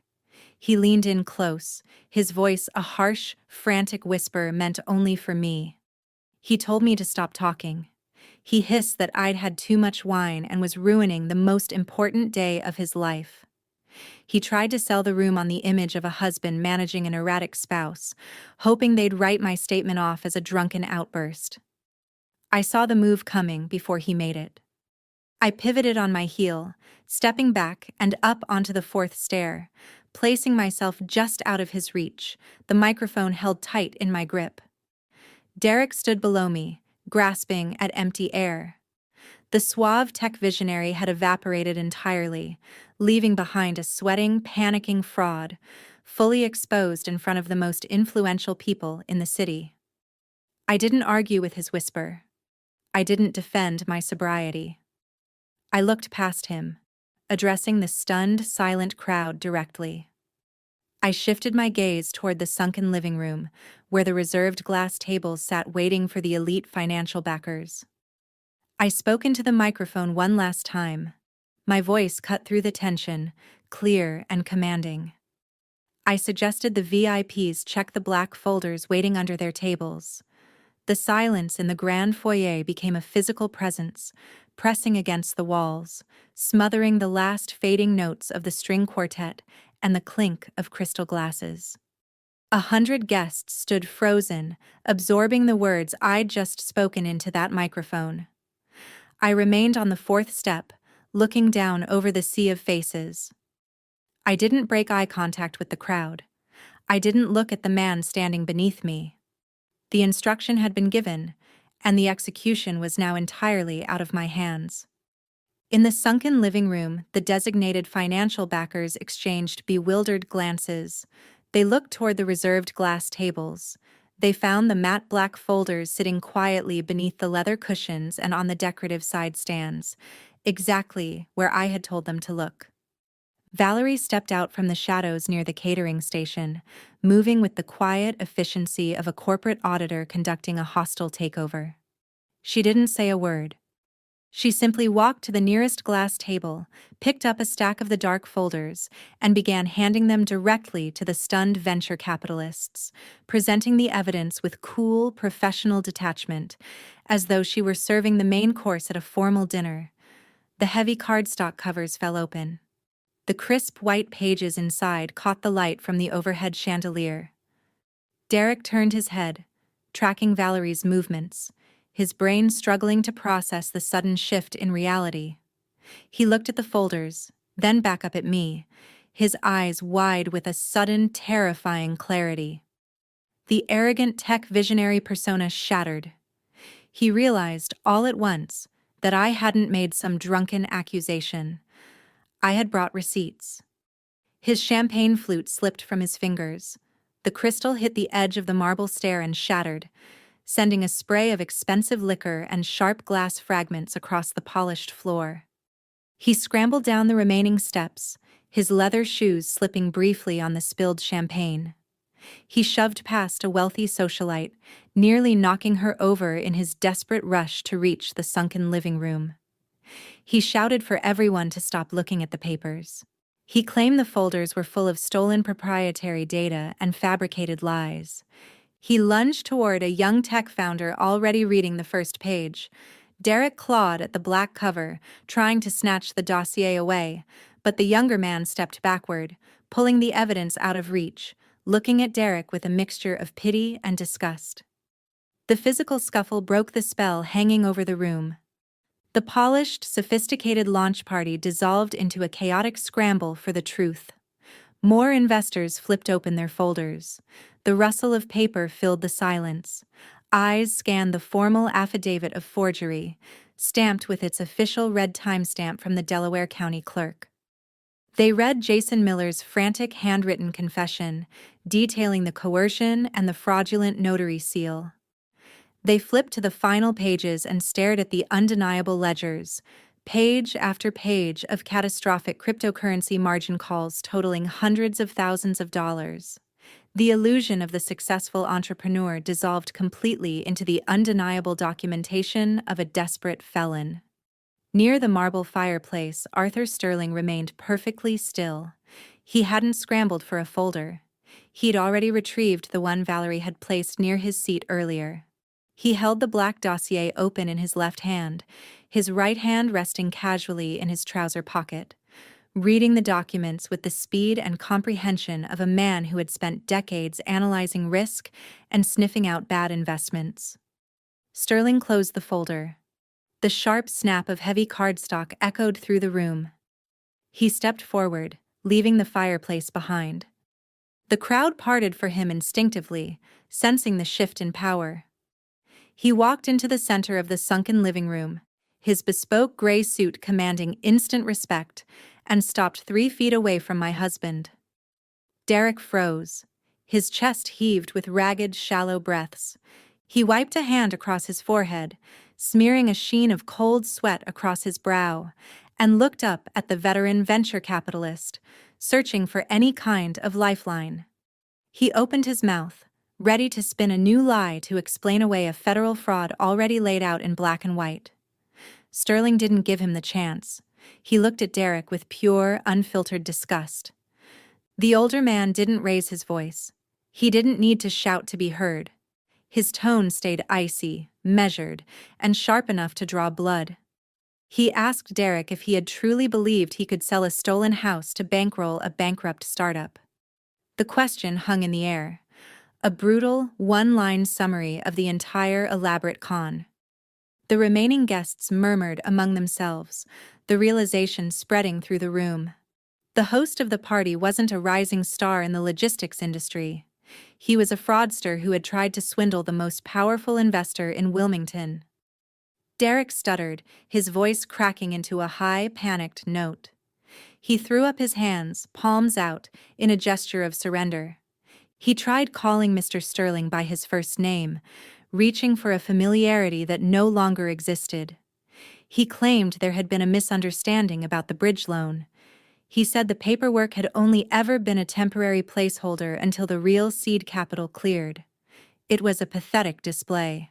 The slick, charismatic host who had charmed his way through countless networking events was gone. In his place stood a sweating, stammering amateur whose tailored suit suddenly looked 2 sizes too big. Sterling shook his head, a small, dismissive motion, and raised his voice so every person in the grand foyer could hear the verdict. He announced he was formally withdrawing every pending financial commitment to the logistics startup, effective immediately. Not 1 cent of his venture capital, he said, would ever touch an account tied to Derek Garcia.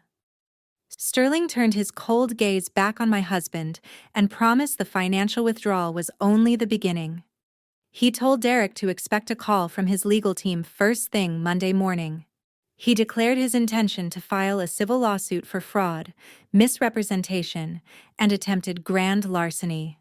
He promised to tie up every remaining asset Derek had until the legal fees alone drove him into personal bankruptcy. The execution was flawless. Sterling delivered the fatal blow with exactly the precision we'd discussed by the fireplace. He tossed the black folder onto the nearest glass table and turned his back on Derek without waiting for a response. The veteran investor walked toward the heavy oak front doors and did not look back. His departure marked the official end of the launch party. The remaining venture capitalists and tech founders read the room instantly. These were sharp, intelligent people who understood exactly how toxic legal exposure could be. Being seen at a party hosted by a man now facing a federal indictment and a civil lawsuit was a liability none of them could afford. The exodus began. Guests set their half-empty champagne flutes down on whatever surface was closest. Crystal clinked against marble and wood. The socialites gathered their designer coats and clutch purses, avoiding eye contact with the man sweating in the middle of the sunken living room. The young founders who had admired Derek moments earlier now hurried past him like he carried something contagious. The string quartet packed their instruments into velvet-lined cases, the latches snapping shut with loud finality. The caterers quietly retreated into the kitchen, abandoning their trays of hors d'oeuvres. The Grand Faux Chateau, buzzing with false prosperity just 10 minutes earlier, was emptying fast. I stayed on the stairs, watching the exodus, feeling a profound sense of lightness settle over me. The crushing weight of the past 48 hours lifted off my shoulders. The $650,000 house was safe. The shadow life was exposed. The fraudulent tech empire had been dismantled before it ever truly launched. Derek stood alone among the scattered black folders, swiping a trembling hand across his face, his eyes darting frantically as he watched his entire curated reality walk straight out the front door. He looked up at me on the staircase like a man who had stepped off a cliff and was only now realizing there was no net waiting below. The room emptied out, leaving nothing but the debris of a ruined party. The heavy oak doors swung shut behind the last departing investor. But the confrontation wasn't over. The venture capitalists had fled to protect their portfolios, but the architects of Derek's entitlement were still standing in the room. From the front row near the base of the stairs came a new sound, the sharp, angry click of designer heels against marble. Susan and Richard shoved their way through the empty space left behind by the fleeing guests. The wealthy investors had abandoned ship, but Derek's parents were far too invested in their own delusion to walk away. They had authorized the theft. They had spent the stolen $50,000. Now they were cornered. Susan marched toward the staircase, her face twisted into a mask of righteous indignation. She swept right past her sweating, ruined son and fixed her furious stare entirely on me. The enablers were mounting their counterattack, hunting for someone to blame for the collapse of their golden boy. I adjusted my posture, smoothing the lapels of my navy suit, gripping the microphone a little tighter. The public dismantling of my husband was complete, but the eradication of the family's rot was only just beginning. The heavy oak doors swung shut, sealing the fate of the launch party. The venture capitalists were gone, taking their checkbooks and their prestige with them. Only the local socialites remained, the country club elite, the kind of people who love a scandal, provided it belongs to someone else. They lingered near the catered buffets and floral arrangements, pretending to search for their coats, while their eyes stayed locked on the disaster unfolding in the grand foyer. From the sunken living room, the click of designer heels rang out like a metronome ticking toward detonation. Susan marched toward the grand staircase, Richard half a step behind her. Susan didn't so much as glance at her son. Derek was on his knees on the floor, frantically gathering up the scattered folders, as though reassembling the paper could somehow repair his shattered reality. Susan ignored him completely. Her fury was aimed upward, straight at me. Susan had spent her entire adult life curating an image of effortless superiority.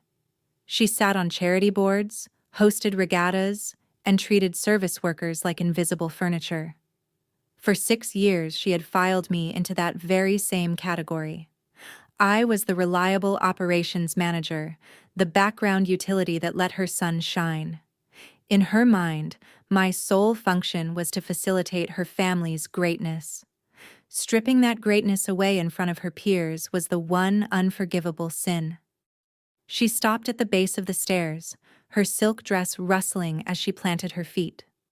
Her face contorted, the refined mask slipping to reveal the raw entitlement underneath. She pointed a manicured finger at me. She didn't whisper. She projected her voice so every remaining guest in the foyer could hear her defense. She called me ungrateful. She claimed I was staging a hysterical, jealous performance because I couldn't handle being married to a man whose intellect outpaced my own. She dismissed the documents in the black folders as fabricated trash. She told the lingering crowd that I had always been unstable, a bitter woman trying to sabotage her brilliant husband out of pure spite. She demanded I step down from the staircase and issue a formal public apology to Derek and to her family for the embarrassment I had caused. I looked down at her and said nothing. I let her speak. I let her dig her own trench deeper. Every word she shouted was another shovelful of dirt thrown onto her own social grave. Richard stood beside her, shifting his weight nervously, glancing around at the eager, judgmental eyes of their wealthy friends. He reached out to touch his wife's elbow, a weak attempt to de-escalate. But Susan swatted his hand away. She doubled down, betting her entire reputation on the assumption that I would crumble under public shame. She assumed wrong. I didn't argue with her accusations. I didn't defend my character or explain myself. Arguments require two equal participants negotiating a shared version of reality. I wasn't there to negotiate. I was there to execute. I reached into the pocket of my navy blazer and pulled out my phone.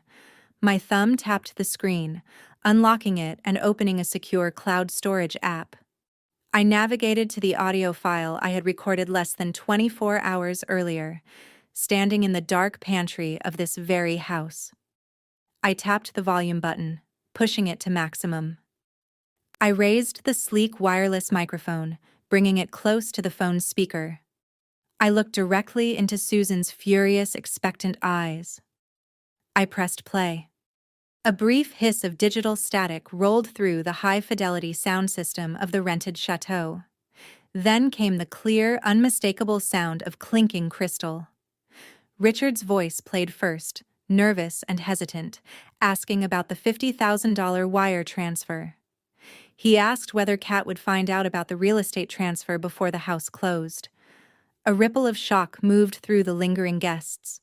The murmuring stopped. The room went dead silent. Richard froze, his face turning the color of wet ash. He recognized his own voice. He recognized the conversation. Then Susan's voice rang out through the vaulted ceiling, the recording capturing her sharp, dismissive tone with pristine clarity. The speakers carried her exact words across the foyer. She's his wife. Her assets belong to the family. He did what he had to do with that paperwork. The $50,000 is our rightful share. I pulled the phone away from the microphone and tapped the screen, stopping the playback. The silence returned, but it was a different kind of silence now. The heavy, suffocating atmosphere of total social annihilation. I lowered the microphone and kept my posture straight and unyielding.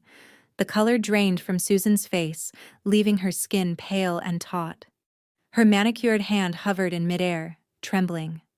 The righteous indignation evaporated, replaced by the stark, terrifying realization that her private entitlement had just been broadcast across her entire social circle. She opened her mouth, searching for some kind of spin, but no sound came out. There was no defense. She hadn't just admitted to knowing about the stolen $50,000. She had openly, on record, validated a federal crime of forgery in order to secure it. The audience's reaction was instant and brutal. These were people who valued discretion above almost everything. They tolerated quiet failures. They looked the other way at sharp business practices. But they did not tolerate sloppy, documented criminal behavior. The wealthy socialites, the charity board members, the golf partners, every one of them physically took a step backward, a synchronized choreography of revulsion. A prominent local philanthropist, a woman Susan had spent 3 years trying to impress, turned her back and walked toward the coat check without a single word. 2 men who regularly played tennis with Richard exchanged a dark, knowing look before heading straight for the exit. No one offered sympathy. No one stepped forward to comfort the older couple. In the ruthless hierarchy of their elite little world, Susan and Richard had instantly become radioactive. They were no longer the proud parents of a visionary tech founder. They were co-conspirators in a pathetic, desperate fraud. I watched their empire crumble. For years I had endured their subtle insults, their condescending advice, their relentless demands on my resources. They had treated my labor as raw material for their own lifestyle. Now, standing in the ruins of their rented facade, they had nothing left. The stolen $50,000 would be clawed back in the civil litigation. Their retirement accounts had already been drained by their son. Their social standing, the only currency they had ever truly valued, was gone for good. Derek remained on his knees near the sunken living room, clutching a stack of black folders to his chest, watching his parents' public destruction unfold. He finally understood the full scope of the devastation. I hadn't just dismantled his startup. I had severed his safety net. There would be no wealthy parents to bail him out. There would be no country club friends offering quiet loans to cover his legal fees. He was entirely alone. I turned my back on the grand foyer. I didn't wait for an apology. I didn't care to watch their tears. I climbed the remaining stairs toward the second-floor landing, seeking a quiet room to gather my thoughts before I left. The civil and social executions were complete. The financial bleeding had stopped. The evidence had been deployed and the targets were neutralized. But the story required one last piece of procedural closure. The trap Valerie and I had set in that coffee shop the night before was still running its course. The terrified, unpaid intern had signed his confession, but he'd also acted in his own self-interest. The digital footprint of the wire fraud was already flagged across multiple jurisdictions. As I reached the top of the stairs, the faint, rhythmic sound of tires rolling over stone pavers drifted through the large picture windows. The inevitable consequences were arriving, and Derek had nowhere left to hide. Television trains us to expect a dramatic climax whenever a criminal is finally exposed. We anticipate the wail of sirens in the distance. We expect flashing red and blue lights reflecting off pristine glass. We wait for uniformed officers to storm through the doors and read a shattered man his rights. Real corporate and social ruin follows different rules entirely. True destruction doesn't announce itself with sirens. True destruction is deafeningly quiet. It's the sound of heavy oak doors clicking shut. It's the sound of phone numbers being deleted and lucrative contacts blocking your calls. It's the swift, silent evaporation of your entire curated world. The grand foyer of the sprawling faux chateau felt hollow. The chaotic energy of the fleeing investors had drained away, leaving behind a stark, stagnant stillness. The air, once thick with expensive perfume and roasted garlic, now smelled stale. The elite financial backers were gone, taking their seed capital and their prestige with them. The working staff read the shift in atmosphere instantly. The caterers moved with practiced indifference, hourly professionals who recognized a doomed event and an unpaid invoice the moment they saw one. The head chef emerged from the kitchen, wiping his hands on a white apron, and gave his team a sharp nod. The waitstaff stopped circulating the trays of hors d'oeuvres and began breaking down the buffet stations with rapid, unsentimental efficiency. The clatter of stainless steel chafing dishes echoed against the marble floors. Workers scraped untouched gourmet food into heavy black trash bags. They poured expensive wine straight down the sink. They didn't bother asking my husband for direction. They didn't approach him for a signature on the service receipt. They already knew the money promised to them was a ghost. They simply focused on salvaging their rental equipment and getting out. Near the front entrance, the string quartet packed their instruments in synchronized silence. The cellist tucked his instrument into its velvet-lined case and snapped the brass latches shut, the sharp metallic click landing like a judge's gavel striking wood. The musicians slung their black cases over their shoulders and walked out the side service door, bypassing the ruined host without a second glance. Susan and Richard remained near the base of the grand staircase, the audio recording of their complicity still seeming to hang in the cavernous air. The truth had stripped away their country club armor completely. Susan stared straight ahead, her posture rigid, her designer silk dress, so elegant just an hour earlier, now looking like a cheap costume from a cancelled play. She didn't look at her son. She didn't step forward to offer comfort or advice. For decades, Susan had shaped Derek into a polished tool for her own social advancement, excusing his laziness and funding his illusions because he gave her something to brag about at her charity galas. Now that the tool was broken and publicly exposed, she discarded it without a shred of maternal hesitation. Richard cleared his throat, the sound unnaturally loud in the emptying room. He touched his wife's elbow, guiding her toward the front entrance. They moved like sleepwalkers, all their arrogance and unearned pride drained away. They walked right past Derek. Derek stood in the center of the foyer, surrounded by the scattered black folders. He reached out a hand, hovering in the empty space between them, calling out to his mother, his voice cracking under the weight of his collapsing world. Susan didn't turn her head.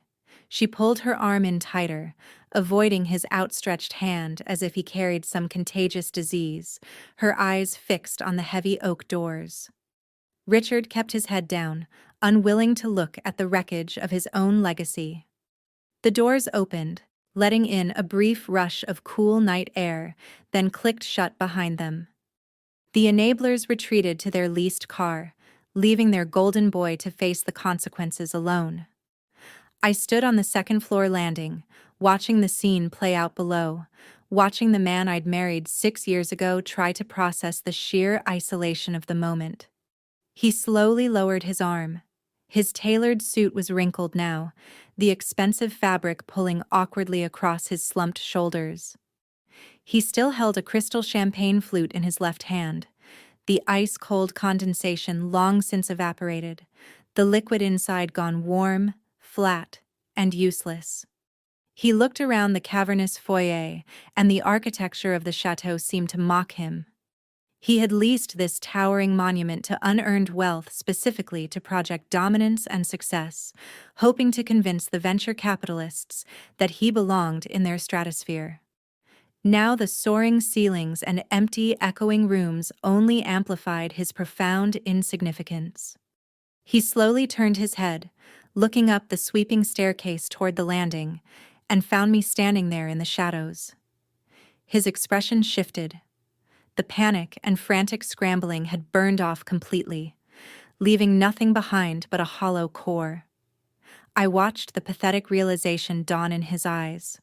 The ledger in his mind finally balanced. He tallied up the total sum of his losses. No venture capital flowing into his account. No logistics startup left to run. The $650,000 equity locked safely behind a county clerk's affidavit. His parents had abandoned him to save themselves. He was a fraud, stripped bare, with no remaining targets left to con. I gripped the smooth wooden handrail and began my descent, my heels striking the marble steps in a steady, measured rhythm. I didn't hurry. I walked with the calm assurance of a woman reclaiming her territory and her future.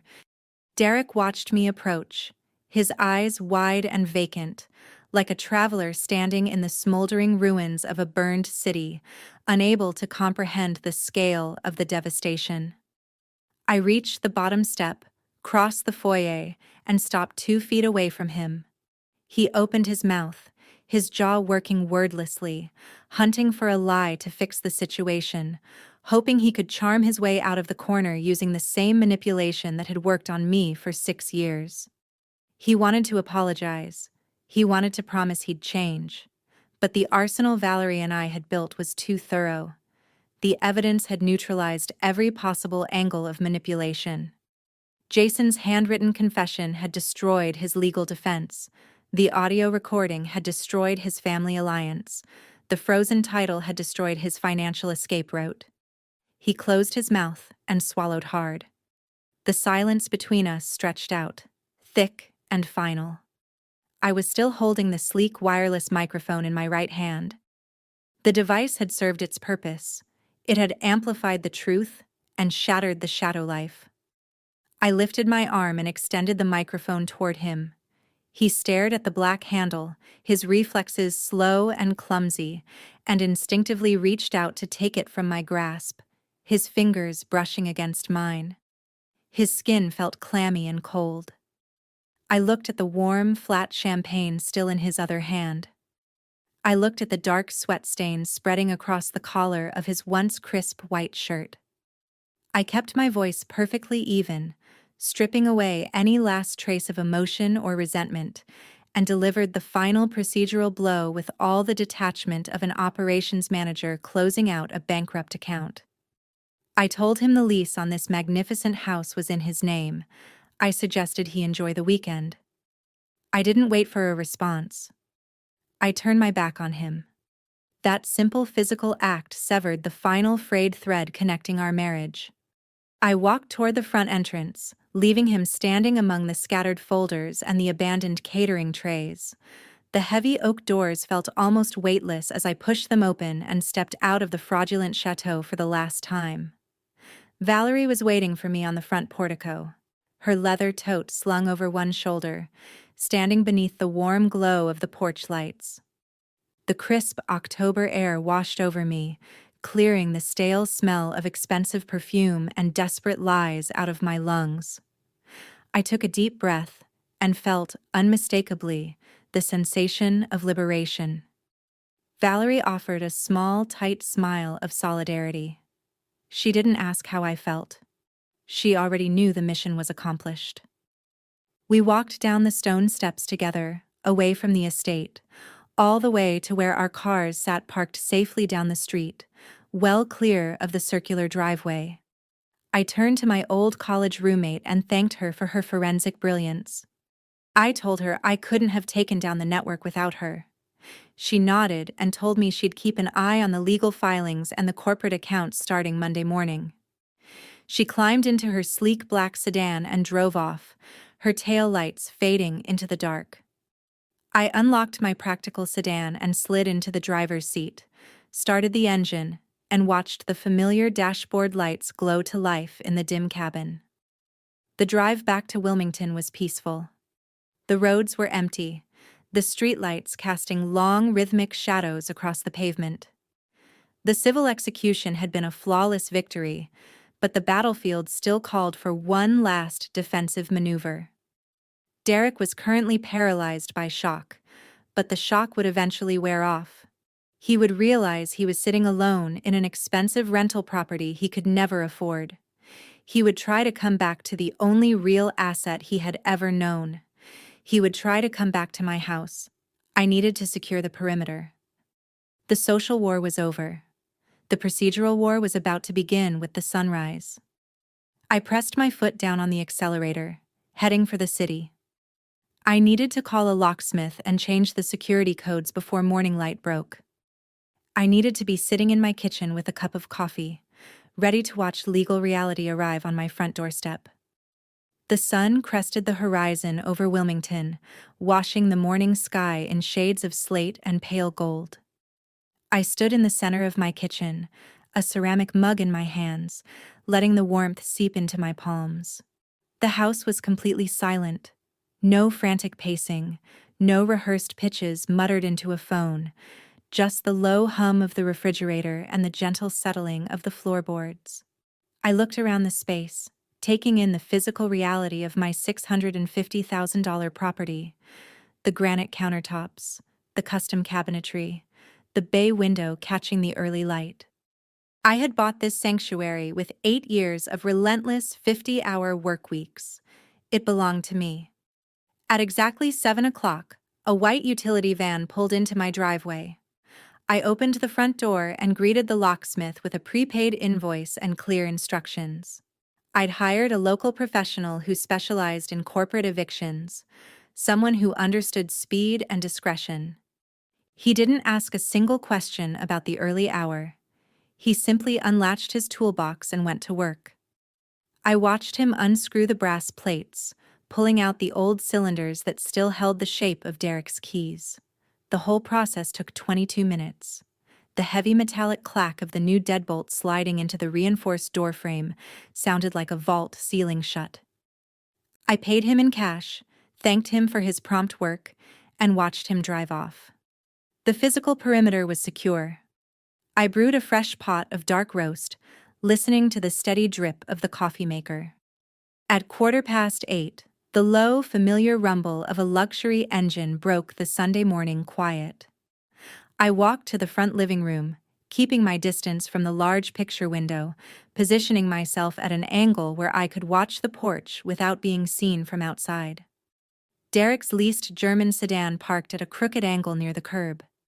He stepped out of the driver's seat, still wearing the same white dress shirt and tailored trousers from the ruined launch party, though the fabric was now heavily creased.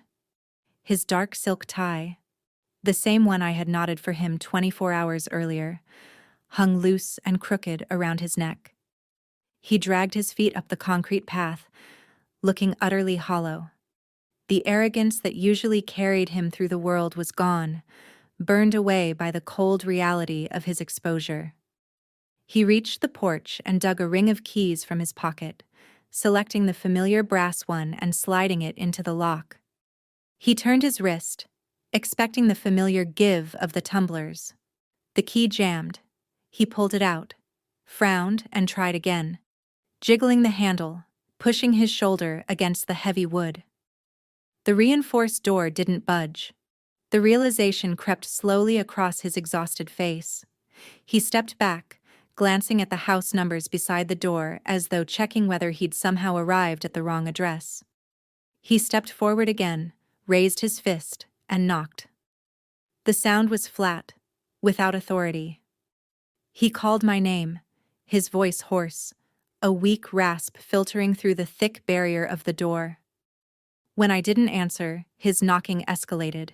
He struck the door with the flat of his palm, pleading with me to open up, demanding 5 minutes to explain, to fix things, insisting we needed to talk strategy. He still believed he could manipulate the narrative. He still thought his words carried any weight inside the walls of my home. I stood in the shadows of the living room, taking a slow sip of coffee. I felt no urge to yell. I felt no need to demand an apology. Engaging with him at all would have meant acknowledging his relevance. I let him knock.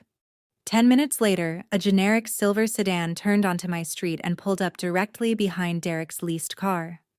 A man in a beige windbreaker and a plain baseball cap climbed out, a thick manila envelope tucked under his arm. He walked up the driveway with the unhurried, steady pace of a postal worker. Derek stopped pounding on the door and turned to face the stranger, wiping a hand across his face, trying to salvage a scrap of his tech visionary persona. He probably assumed the man was a neighbor complaining about the noise, or a lost delivery driver. He straightened his shoulders and adjusted his ruined tie. The man in the windbreaker climbed the porch steps, looked at Derek, and asked a single question to confirm his identity. Derek nodded, his posture stiffening defensively. The stranger didn't offer a handshake. He didn't bother with pleasantries. He simply extended his arm, pressing the thick envelope directly against Derek's chest. The reflex was automatic. Derek's hands came up to catch the heavy package. The man in the windbreaker nodded once, stated that he had been formally served, turned around, walked back down the path, climbed into his silver sedan, and drove away. The entire exchange lasted less than 40 seconds. Derek stood alone on the porch, staring down at the thick envelope in his hands. The morning breeze ruffled the untucked hem of his shirt. He tore open the sealed flap and pulled out a dense stack of legal documents, crisp, white, and unyielding. I watched his eyes scan the top page. It was the formal civil lawsuit filed by Arthur Sterling's legal team. The venture capitalist hadn't waited for Monday morning. He had the resources and the fury to deploy emergency injunctions over the weekend. The suit alleged fraud, misrepresentation, and grand larceny, demanding punitive damages that would bankrupt Derek 10 times over. Derek flipped to the second page, his hands beginning to shake. This document carried a different kind of weight altogether. A formal notification of a pending criminal investigation by state authorities into real estate wire fraud. The unpaid intern, Jason Miller, had almost certainly triggered the cascade by cooperating with regulators in exchange for his own immunity. The civil suit threatened his bank accounts. The criminal notice threatened his freedom. The reality of federal prison carried a very specific kind of gravity. His knees buckled. The sophisticated entrepreneur, the man who had confidently planned to steal my equity and mock my supposed lack of vision, simply folded. He sat down hard on the top concrete step. The heavy stack of legal papers slipped from his hands and scattered across the porch.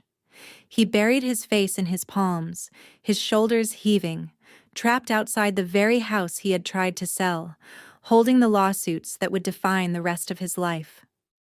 I watched him for another minute, taking in the finality of the scene.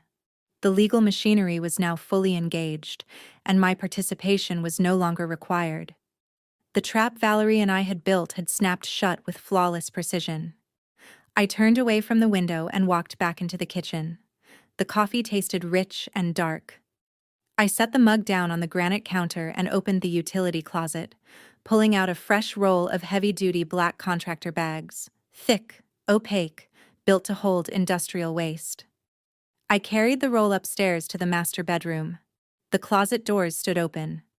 I unrolled the first bag with a sharp snap and walked over to the left side of the closet, where his expensive tailored suits still hung in meticulous order.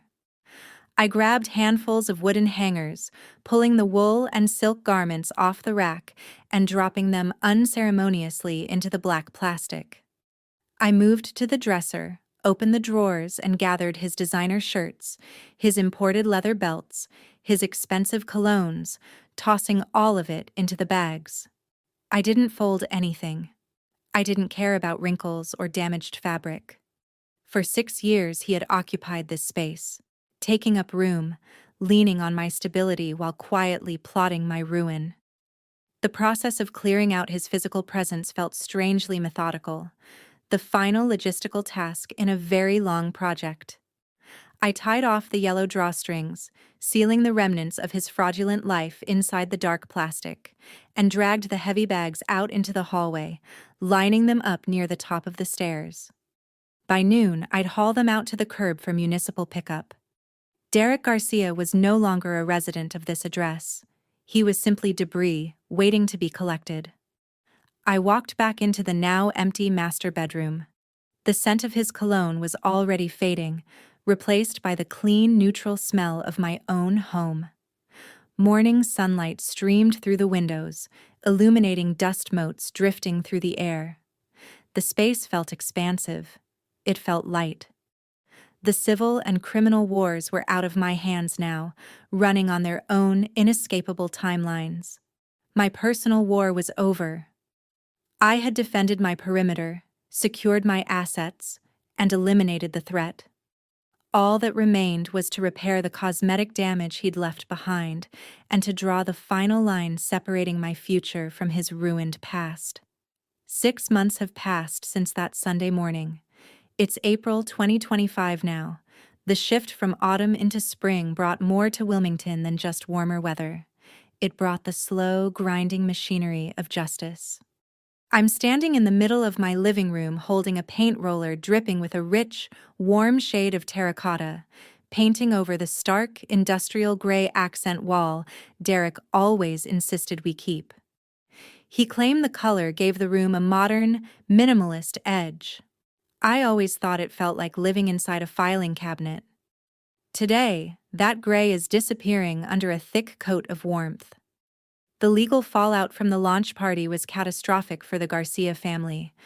Derek's fraudulent empire, built on the stolen foundation of my home, collapsed with spectacular speed. The civil lawsuit filed by Arthur Sterling moved forward without an ounce of mercy.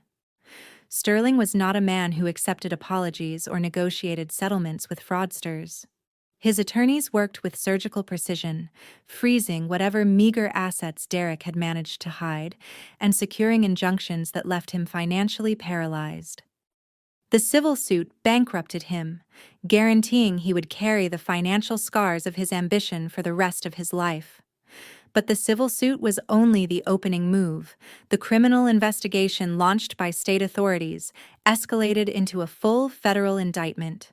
Jason Miller, the unpaid intern who had stamped the fraudulent document, cooperated fully with prosecutors. His written confession, combined with my affidavit of forgery, made for an airtight case. Derek is currently awaiting trial in federal court on multiple counts of wire fraud and identity theft. He no longer wears tailored suits or attends networking events. He spends his days meeting with court-appointed attorneys, trying to negotiate a plea deal that might spare him a decade behind bars. The collateral damage reached far beyond Derek. Susan and Richard, the architects of his entitlement, faced their own reckoning. They had accepted the stolen $50,000 and actively encouraged the forgery. While they managed to avoid a direct criminal indictment, their social and financial ruin was total. To cover their mounting legal debts and repay the clawed-back funds, they were forced to sell their pristine faux chateau in Hockessin. They downsized into a modest apartment complex across the state line, living a quiet, diminished life far from the charity galas and country clubs they once ruled. They no longer speak to me. I prefer it that way.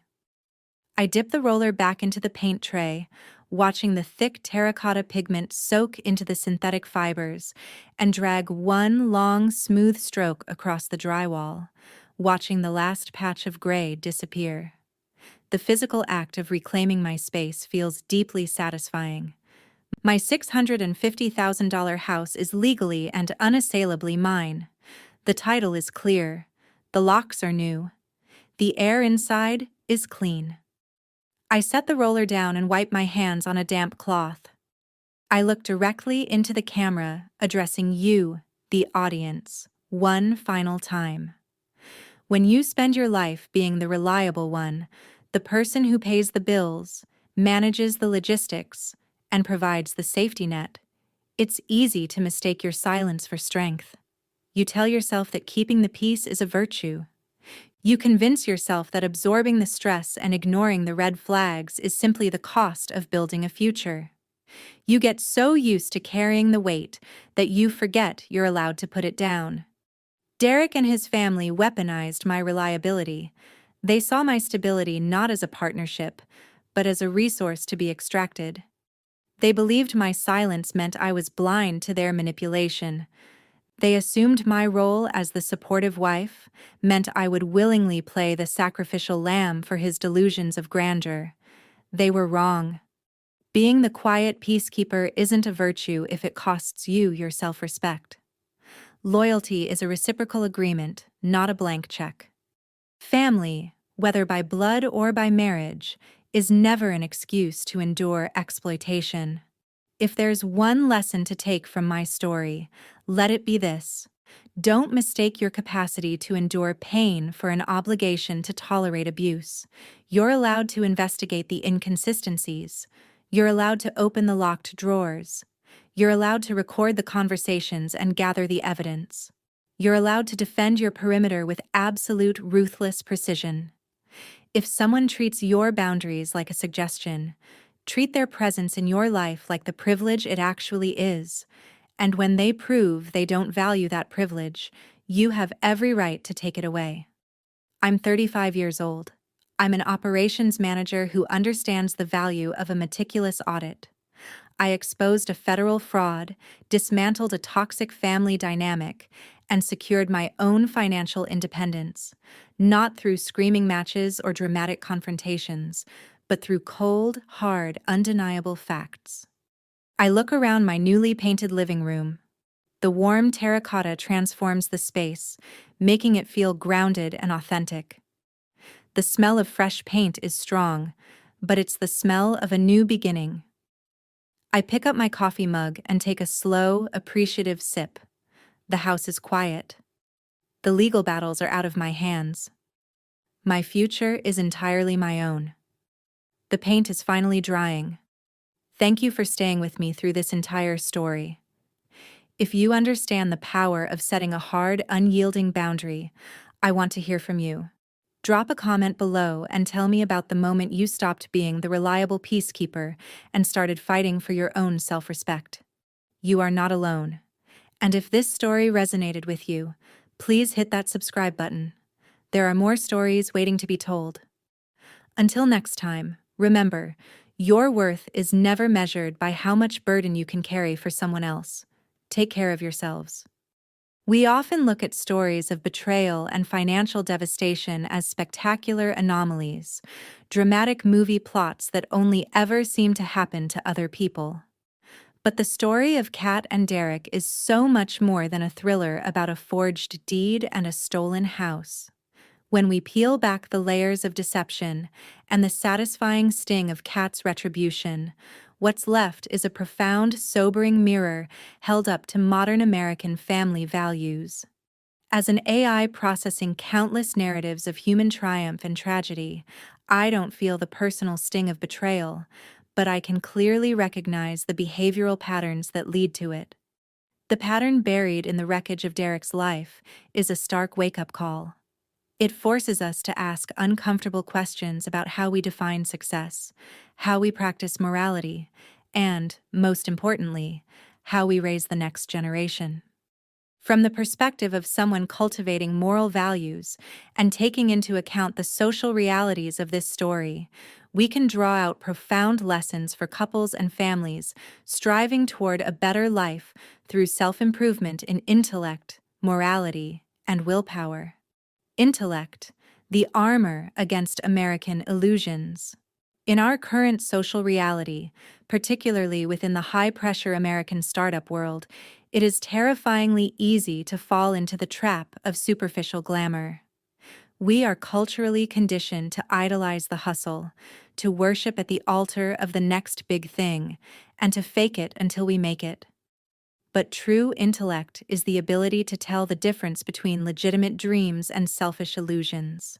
Derek weaponized words like vision and creativity to mask his profound failures and mounting debts.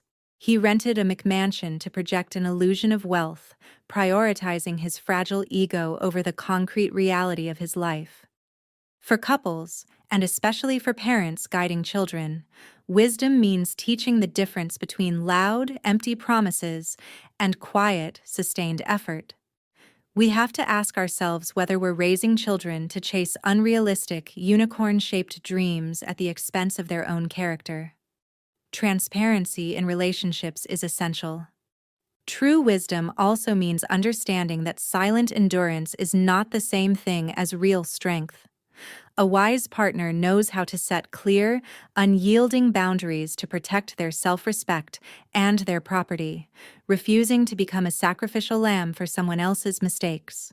We need to teach our children early on that emotional awareness means knowing when it's time to walk away. Love does not require them to set themselves on fire just to keep someone else warm. Morality, the true foundation of the family unit. Perhaps the most chilling part of Kat's story isn't Derek's desperation, but the complicity of his parents, Susan and Richard. Their involvement is a glaring, uncomfortable wake-up call about the moral decay that sets in when greed and ego override conscience. Integrity is the lifeblood of any meaningful relationship, and yet Derek violated the most basic moral boundaries there are: deception, forgery, theft from his own spouse. But Derek didn't learn this profound sense of entitlement in a vacuum.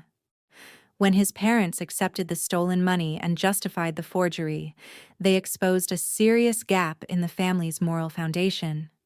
Instead of teaching their son accountability and self-respect, they actively encouraged possessiveness and a fundamental contempt for other people. In traditional American family structures, we often place enormous weight on loyalty, but loyalty without integrity is nothing more than organized corruption. The lesson we need to internalize here is that the family unit isn't a place to cover up wrongdoing. It's a place to strive toward goodness together. Morality within a marriage and the emotional awareness we model for our children demands absolute respect for each other's individual rights and efforts. Treating a spouse's hard-earned assets as nothing more than resources to exploit is a profound form of moral decay. When we raise our children, we need to instill in them a deep understanding that a genuinely good life can never be built on a foundation of lies and deception. If we teach them that the ends justify the means, or that protecting the family's image matters more than telling the truth, we're simply training the next generation of fraudsters. Resilience, the courage to face the mirror. Finally, we have to look closely at the concept of resilience and willpower. Reforming oneself requires extraordinary resilience, the strength to overcome the pain of betrayal and stand back up on your own 2 feet. Kat demonstrated exactly this kind of courage. Her resilience wasn't found in screaming, in throwing plates, or in playing the helpless victim. It was found in her chillingly calm decision to face the situation head-on, gather her evidence, and pursue justice. That particular brand of resilience is exactly what allowed her to walk away from a toxic relationship and protect her own life. By contrast, A person truly committed to self-discipline has to have the strength to admit their own mistakes. Our modern society shows us again and again that far too many people, just like Derek, would rather commit a crime than admit they've failed.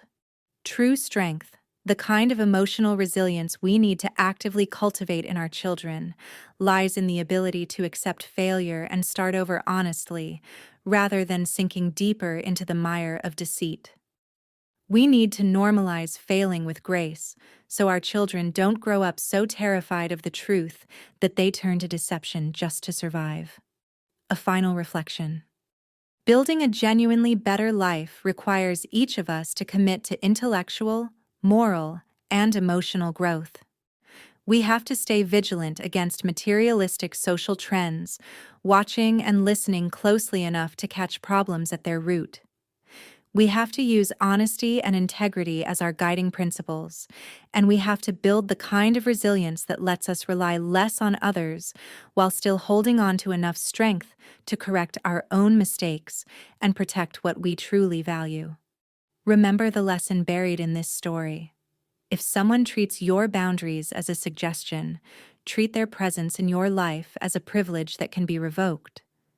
If the themes running through this story, setting boundaries, demanding respect, reclaiming your own narrative, resonate with you, I encourage you to follow the channel, Luke Revenge Start. There are countless more stories waiting to be told, each one offering its own unique lens on the human condition and on the strength it takes to survive it. In the end, happiness was never going to be found inside a rented McMansion or behind some false facade of success. It lives in a peaceful soul, one that knows it's living in line with morality and truth. Look closely at the families around you, the values quietly passed down at dinner tables, the boundaries being honored or ignored. Are the foundations around you built on solid ground, or are they just waiting for the truth to shatter the facade? The answer, much like the reflection in Cat's mirror, might be closer to home than you think.